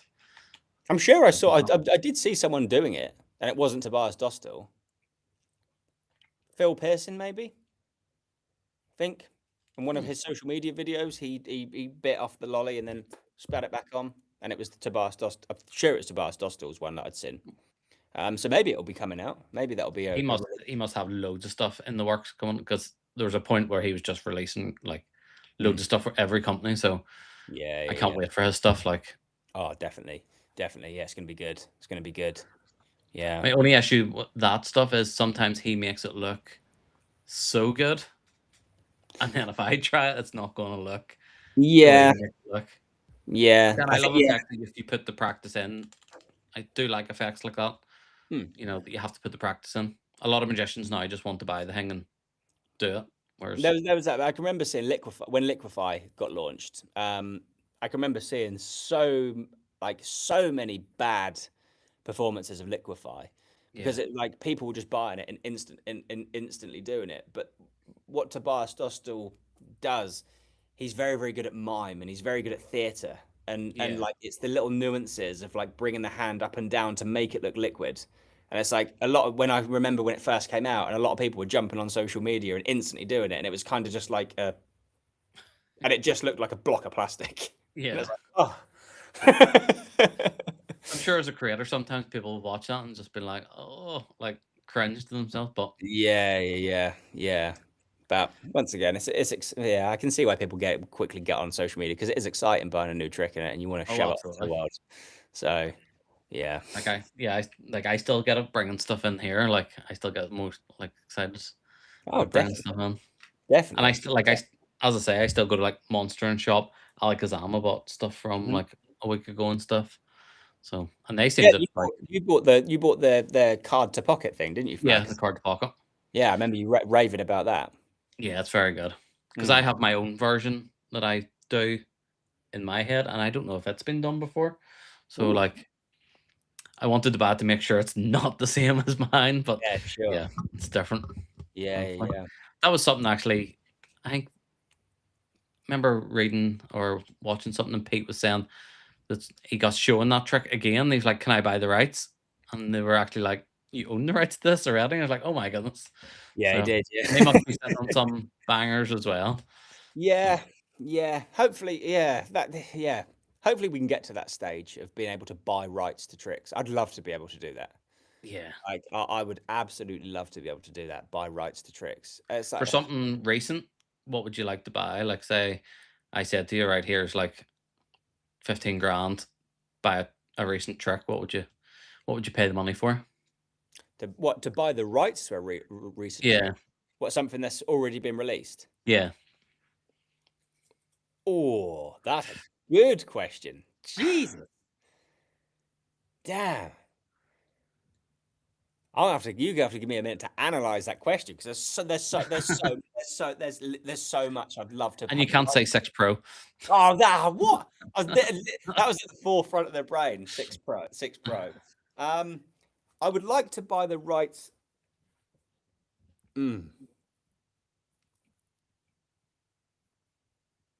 There's so much, man. I'm trying to think of the ultimate one. This is gonna be really. Oh, this is so dodgy saying this because there's a lot of stigma. There's a lot of beef surrounding this, but I would love to buy the rights to this just purely because he doesn't own the rights to it anymore. That would be. I'd love to buy the rights to loops. Okay. Yeah. It would be a good spend of your money. I'd love to buy the rights to loops, so I was the only person who could make loops from now on. I'd love Well, to do that. you wouldn't be the only person that could make them, but yeah. No, I wouldn't know. I wouldn't know. We know that. We know that now.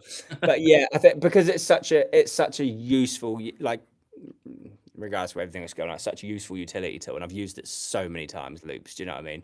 And there's I'd love to buy the rights to that. Another thing I'd like to buy the rights to would probably be fiber optics, the rope routine, fiber optics. Okay. That would be up there as well because it's something I've done so many times in stage and cabaret and close up. It's Yeah. one of them routines which I've worked in so many times I can do. It's like that go-to routine. I can do it 10 pints in. If I had 10 pints in my system, I could still do fiber optics flawlessly, you know? Yeah. It would probably be that. And another one would be probably extreme burn. I'd buy the rights to. Absolutely. Yeah. Because you know, everybody does it, and if I suddenly had the rights to that, I'm paying my house off. Mine would probably be a couple of things. One would be Refilled by Henry Harris. Yeah, Or good just if I could afford to buy Henry Harris and just have him here, just be like, you know, yeah, yeah, because everything like product wise, like his products, I think are up there with like the best. I think. they are. They're very, very good. They're very, very So, good. and Yeah, then my other one would be it was an old trick called The Hidden by Andy Nyman. I'm not aware, not familiar. I think Alex Sam owned the rights, but I used to do it all the time. It was like a deck of cards, and you get them to freely cut 3 times, and they cut Right? to the coin to watch the wallet, and you flip over the cards, and it actually says on it, coin watch wallet. Oh, cool. That's decent. Really good trick, and I've That is always nice. loved it. Yeah. Very, So it'll very be good. my 10 grand probably gone in a puff of smoke. There's I a wouldn't even know how much to offer for stuff, to be fair. That's the thing, yeah. Another thing I'd love to buy the rights to, just because there's so many options of different magic tricks utilizing this utility gaff deck, would probably be the the Mind Power deck by John John Bannon. The Mind Power deck. You familiar with that? No. Basically, it's a take on the Alcaran deck, but Yeah. it's using gaff cards, so you can display the entire deck as normal one way when you spread them, and then when you next spread them, you can get someone to think of a card, and you can instantly tell them what card they're thinking of.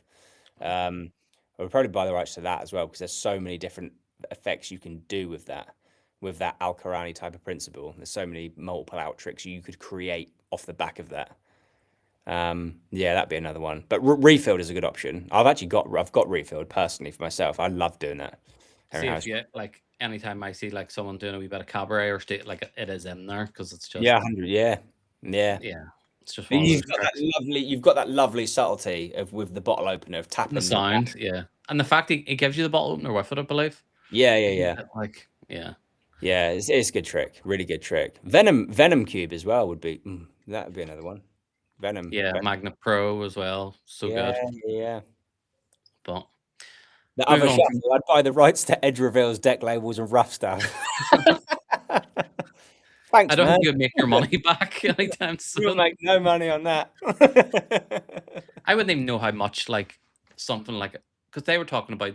Have you seen the beef with like the unnamed magician and the jerks? Yeah. And they're talking about like how much like someone could buy this trick for, and they're talking about like 100 grand. Like, I just don't know how much stuff is obviously worth for ideas, and like I wouldn't even know how to approach someone for like the price something. Like, say I wanted to buy 6 pro rights, like what sort of money are you talking about? Like, I think the crazy thing to that unnamed magician and the jerks scenario, I think the crazy fucking thing with that is that who on earth is willing to spend that much money on a concept?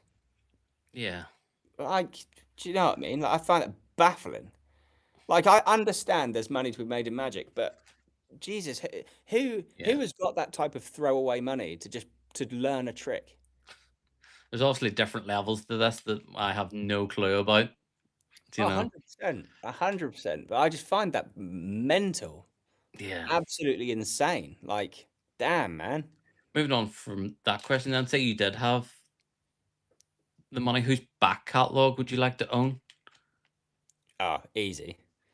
I have an I, easy answer for me. So, I don't know if our answer's going to be the same. Probably is going to. I do you don't want me know. to go first? Yeah.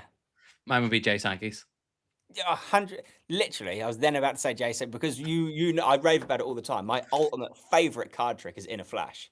Yeah. It was like I'd love to own the rights to Inner Flash because I would remarket it and I would re-get it out there to the masses because I think it's such an underrated trick. It's almost like it's gone back like it. Oh, I just had a brainwave. In a flash with an air tag instead of a coin. It will locate your card. Why have you mentioned that on here? And we're live as well. Yeah, you fucked yourself now. I'm gonna get my deck down and see if an air tag will fit through that. That's such a good idea. Kate, Wonder if I can market that for. I'm gonna ask him. Yeah. everyone watching this now is writing that down. Quick, go. First one to get it out. Yeah. Mate, that's a sick idea. Just because Air Vanish was in my head, and then it can actually locate your card too, like poof, and just melts through. Makes more sense. You should not have mentioned that on here, Alan. Yeah, maybe not. What a banger. Yeah, what a banger. Oh, such a good idea. And then he'll go on, but Jay already have fought like 10. He'll have a whole DVD with it ready to go. I'll be like, wasn't my idea. That is a phenomenally good idea though, because it makes sense. You're gonna get your AirTag out, and the fucking AirTag's gonna locate your card. Oh my god. Yeah. Oh man. See, that's why we should jam on live streams. Yeah, yeah, yeah. But yeah, Such like yeah. Paperclipped, I would love to own that. Like all his like, he does coin magic. He's got like Paper. mentalism. Sorry, to Like, cut you off there. Paper clipped. So when I touched on it earlier, my daughter had an operation at the hospital last week, and when they brought her paperwork round for her pre-ops, it was held together. So she'd took the paper clip off, and we were going through the pre-op notes, and it was all good. She took the pre-op notes away when we filled it in and stuff, but she left the paper clip on the thing, and like it was like magic brain just instantly looked at the paper clip, and I was like, I'm taking that home because it was the best. It was like it was a jumbo paper. It was like this long, and I was like, okay. and it was like, but it was like neon. But it was neon. It was like a Oh. silicone coated paper clip, and it was like neon green, like hyper bright green. And I was like, oh my god, that's the best clip. That's the best paper clip I've ever seen for fucking paper clips. So I was like, went into the pocket straight away, and I was like, damn, I've got like the best paper clip now. But yeah, yeah, such a great trick. Yeah, I do feel lucky that I grew up with his magic around, to be fair. Mm. Definitely, 100%. Yeah, Jay Sang is a genius. He's an Yeah. well, I don't even say he's under because he's not underrated at all. Everyone knows how I good think he is. I think he is for new magicians. For new magicians, he's very underground because yeah, his tricks aren't predominantly stocked through any magic shops anymore. Yeah, I did go on like a little thing begging him, could I stock some of his stuff? And Mm. he was so nice about it. And but yeah, he's just happy doing his own thing for his own websites and stuff. And he's obviously got it down Yeah. to perfection. But Mm. I would love to have had his stuff. Yeah, same. Yeah, it'd be very, very cool. Yeah, very cool. He's a good guy. Yeah, he was like the Craig Petty of my day. Like, Yeah, yeah. And once again, though, another person who's just gonna be sitting on lots of ideas is Craig Petty as well. It's like that yeah, guy that's a good back catalogue to put your money into. is a good back catalogue. Yeah, Jay Because there's Sankey. something for everyone. There really is. And I know he's got bangers coming out soon as well. So it's like, yeah, yeah. Yeah, because I know if it's I've always said if it's a Craig Petty release, I don't need to do too much research. I know how many units roughly to bring in because I know Yeah. it's going to sell. Like I'm quite confident bringing his stuff in, which is nice. Absolutely. Yeah, they are going to sell. Yeah. Because have you seen his new one with Alakazam with a credit card? Yeah. Yeah. Super Credit. good. Because there's two credit card effects he's bringing. Yeah, there's a new one with Murphy's. Don't think we're allowed to say anything about that. I think you might be because Oh, I really? know. Yeah, because Murphy's have their YouTube channel that if you pay like £1.20, you get to see the trailer, darling. They just dropped that. Oh, okay. Yeah. I don't want to piss anyone off, Alan. If you go to Murphy's YouTube channel, you'll see it, but you just can't watch it. Okay, cool. But yeah, that looks really good. That looks Yeah, really, that's really cool. good. And I'm going to be picking one of those up very soon. I come up with an idea. So yeah, he sent me the video to it, and he was like, check this out. There's a new release dropping soon. And I was like, fuck, that's really good. And I came up with my own. I came up with my own thing for Endo. So I'm going to pick one up purely to do this with. But I'm not going to say anything now about it because it's not launched yet, and I don't want to get told off. But you can do a really cool thing at the end. Like obviously you've seen it, so you can do a really cool thing at the end utilizing one of the NFC rings, which is connected to your online banking. I come up with an idea with that, which is a nice little kicker thing. I'm not going to go too much into it because I don't want to say anything I shouldn't say. But yeah, if you have one of those rings that you can do contactless payments on, you can do something really, really nice at the end with the Sharpie, with a card reader. And it kind of brings it full circle. So yeah, that's exciting. So I'm going to be picking one of those up to test my own idea with it. Yeah. I love stuff like that though, especially when you see something, you're like, I have my own idea for that straight away. Yeah, 100%. Yeah. So I actually watched Ian Bailey's review of that against MasterCon. Oh yeah. Did you watch that? Uh-huh. And like Ian's routine was really good on it. Indeed. Yeah. Ian's a fantastic magician. Really good magician. Yeah, he like I knew about Ian Bailey from watching his YouTube videos. Yeah. And like a few bits and bobs which I'd seen like previous years at Blackpool and stuff like that, but I didn't know too much about him. And then since stocking some of his stuff, I kind of like looked a bit more into him. And I was like, he's such a good magician. Like some really commercial effects as well. Like Yeah. still, my favorite effect is the baby scan thing. Oh yes. Yeah. Ultrasound, yeah, ultrasound. I think I've got a couple left, but yeah, it's really good, really I like his commercial. little spade. Thought it was super cool. Yeah, yeah, dig it is Dig it, yeah. yeah, it's And awesome then as he's well. got a cracking routine. It's not for me, like, but a Dove routine, and he just Oh, keeps the Joker. producing. Like, yeah. And he's like, here's a big finish and all. Like, if you haven't seen it, go watch it because it's just, Yeah, yeah. It's he's one got of those ones. If you've seen live, you'd be like, that's just hilariously good. his AirPod routine is nice as well. Yeah. Yeah, he's got yeah, And he's got a new trick coming out with the 4th floor with AirPods. really. Yeah. Oh, I didn't know that. Yeah. Oh, that's cool. We're allowed to say that, aren't we? Yeah. No, we? I don't know, man. Yeah, You it's said live. it. I didn't say it. I think it's hidden in one of Lloyd's videos, the packaging. Oh, If you zoom okay. in, you can see it. So one Cool. of those mysteries. That looks super good. Like, Yeah. so you know if it's going on that site Yeah, and it's because by him, it's going to be. it's gonna have the mark, isn't it? It's gonna have the mark. Yeah. Yeah, that's a cool concept. Really Yeah, I cool. really like that idea. I love that idea. Having like the I dare certified. say he's got inundated with people asking for the mark. Oh my god, his emails must be going fucking bonkers. Yeah, because if I had a trick that was good, I'd probably ask for the mark. Yeah, I might just slide into his DMs. I might slide it as a laugh and say like, can we get the mark on rough stuff? You never know. No, I do know. Yeah, but yeah, that's such a cool concept though, having the certified mark. Really Yeah, good. because there is no like Michelin star, as he said in his trailer. Like, there's no rating system for magic tricks No. as such, Yeah. good which idea. sometimes a good thing, sometimes a bad thing. Yeah. Damn, I can't get. Okay, I'm still like bamboozled by your air tag in a flash routine, man. Stop mentioning it now in case people are just shitting it now. I'm gonna I will post on my social media later. I will go up. It's in the wrist space, in a flash, original packaging. And I'm gonna. Yeah.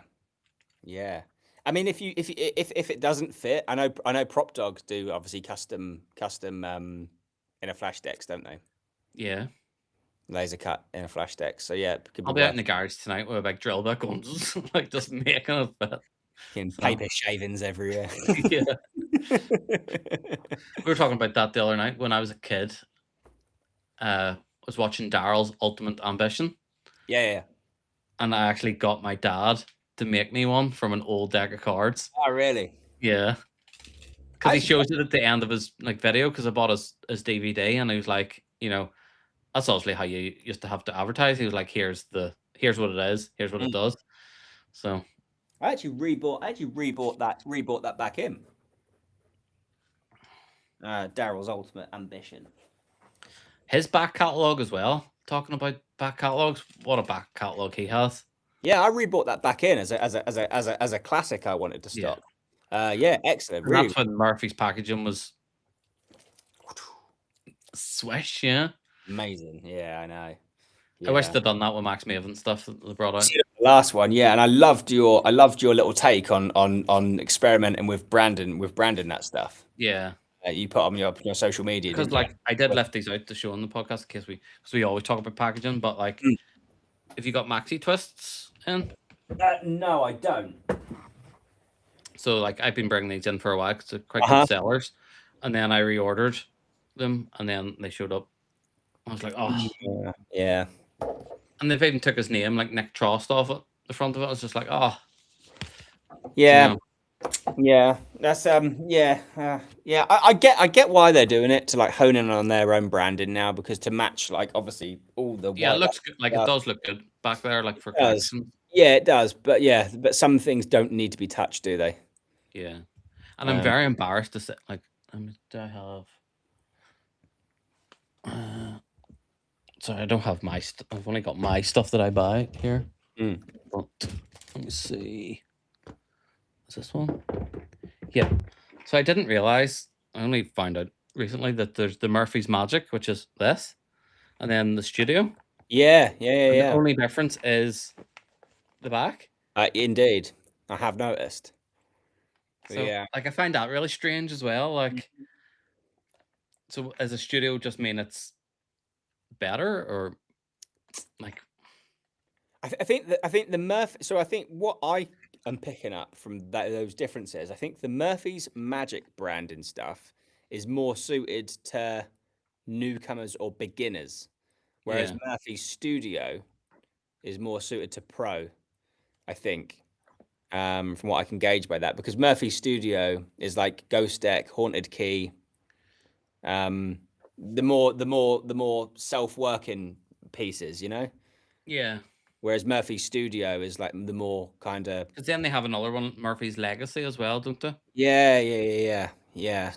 And I think that they all look too similar. Like, so I think like the Studio, they maybe should have actually blacked out these completely. Yeah, definitely. Back in the front, made the Murphy's white, and then maybe Legacy done something like what they've done with Daryl's stuff. Yeah, the Daryl's packaging was really good. It was really bloody good. Like the black envelopes and stuff with like the foil Yeah. printing on was lovely. So, yeah, I think they should have kept that, but hey ho. Yeah, because I like their sponge balls and stuff, Brandon. Like, it's quite nice. Yeah. That's something I'm still working on.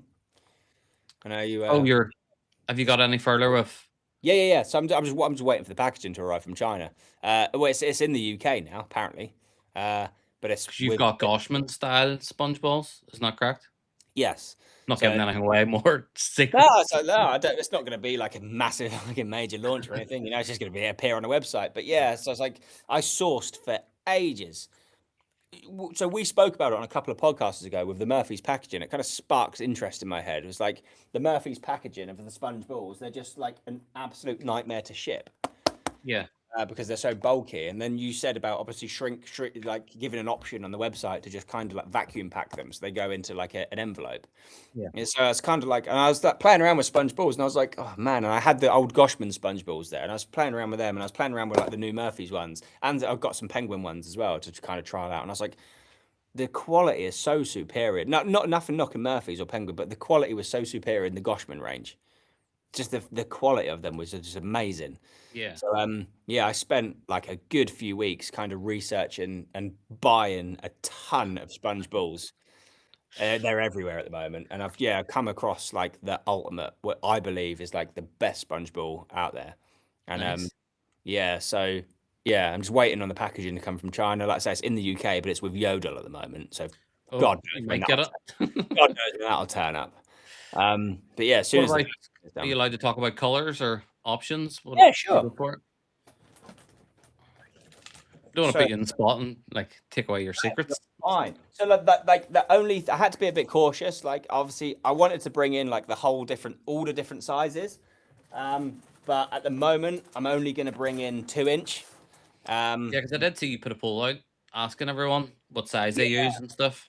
Yeah, the majority of people said 2-inch, but then I was like, so I went with 2-inch, and then a lot of people were like saying like, nah, like 1.5s, and I was like, oh, damn it, like I don't know which ones to bring in. It was just getting like crazy, but yeah, I won't show you all the colours, but these are some of the colours. Obviously, typical greens, but they're just so hyper bright.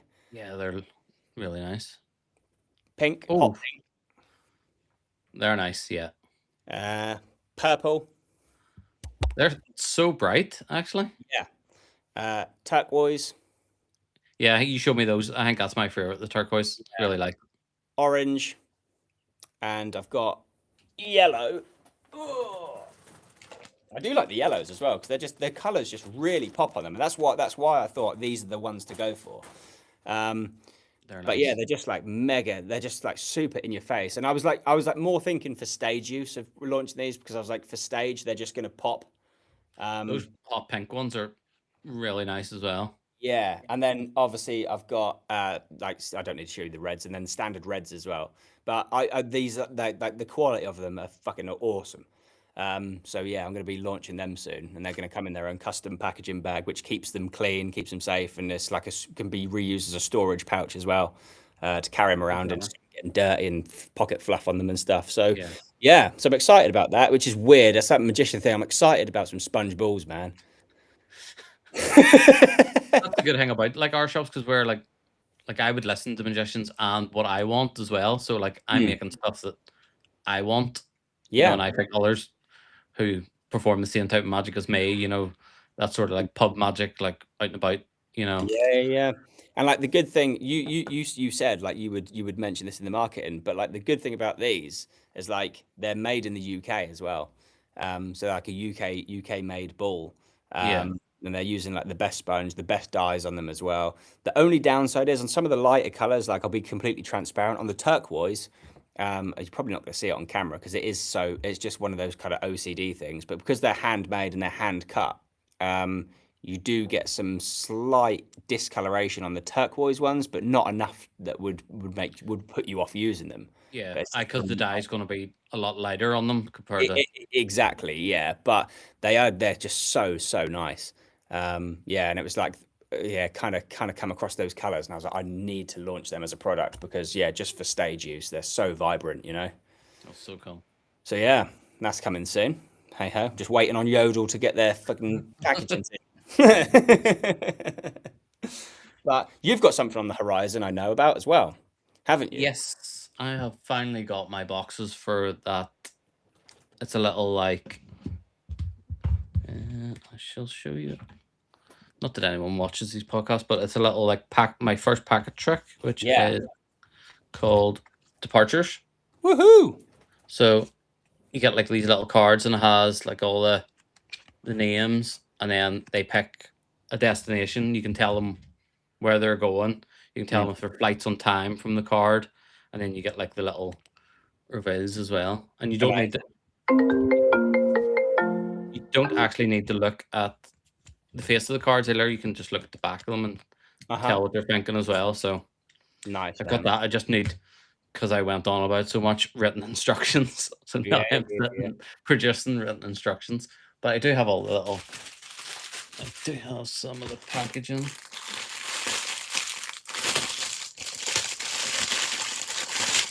So yeah, I've got like all the little boxes made, Cool. Amazing. which I had to do twice because the first time I wanted like the nice rip across like Mastercon, and then I was like, no, you can't put the cards back in that box, and that will piss people off. Yeah. So, Yeah. but yeah, Yeah, it's annoying when things that happen because that's like yeah, this money spent on something you can't use now, innit? On the yeah. I guess it's not. These are things that are not going to break the bank for people to buy, and then it's going to be stuff that it's not going to set the world alight and fire like for the next trick. So, but nice, man. Man, that's exciting. yeah, I just want to do like my own little ideas and have, all that. Definitely. And so that is exciting as well because it's because like I say, with small shops like us, we're never gonna do like some big massive launch like with Murphy's Yeah. or something like that. Like, but that's what I like. Do you know what I mean? Like, it's all about bringing something different to our stores, and Yeah. yeah, if we can do that, it's like which I know you've already done with like the Sharpies and the box reveals and stuff, and your ESP coins, which are amazing. Yeah, the coin. Like I'm still waiting for my boxes for that, and then I'm trying to get someone to do the tutorial for that at the minute. So, because I want to give them 1 or 2 routines with that. So, Sure. Yeah, because yeah. it is a more expensive product. So, Yeah, we'll get there. We will get there. yeah. And then stay tuned because I do have an AirTag that finds your card. Really? Coming soon. Wow, that sounds amazing, Alan. The original, yeah. So Yeah. I heard that there's like probably about like 10, 15 people also with the same idea currently right now as well. that is a good point. I actually forgot about that. Do you remember Earplugs by Jay Sankey? I don't remember that. So they were sponge balls, but they looked like earplugs, and you took them out and they expanded, and they ended up being massive. And he Oh, had that's full that routines with is us. very, very cool. I don't know if he Yeah, still does them or not, but he had a full working like a full DVD on it. Uh-huh. So, because I used to remember you did buy a trick and you got the full DVD with things, You and there did. was so Yeah, much yeah, on yeah. them. Mm. But Yeah, yeah. earplugs is such a good shout, actually. Mm. I only just reading some of the comments because I feel like I'm neglecting the comment section a bit. I only use 2-inch sponge balls. Those are great. Thank you, man. Appreciate that. and then the earplugs thing, which I will have to look at. That looks good.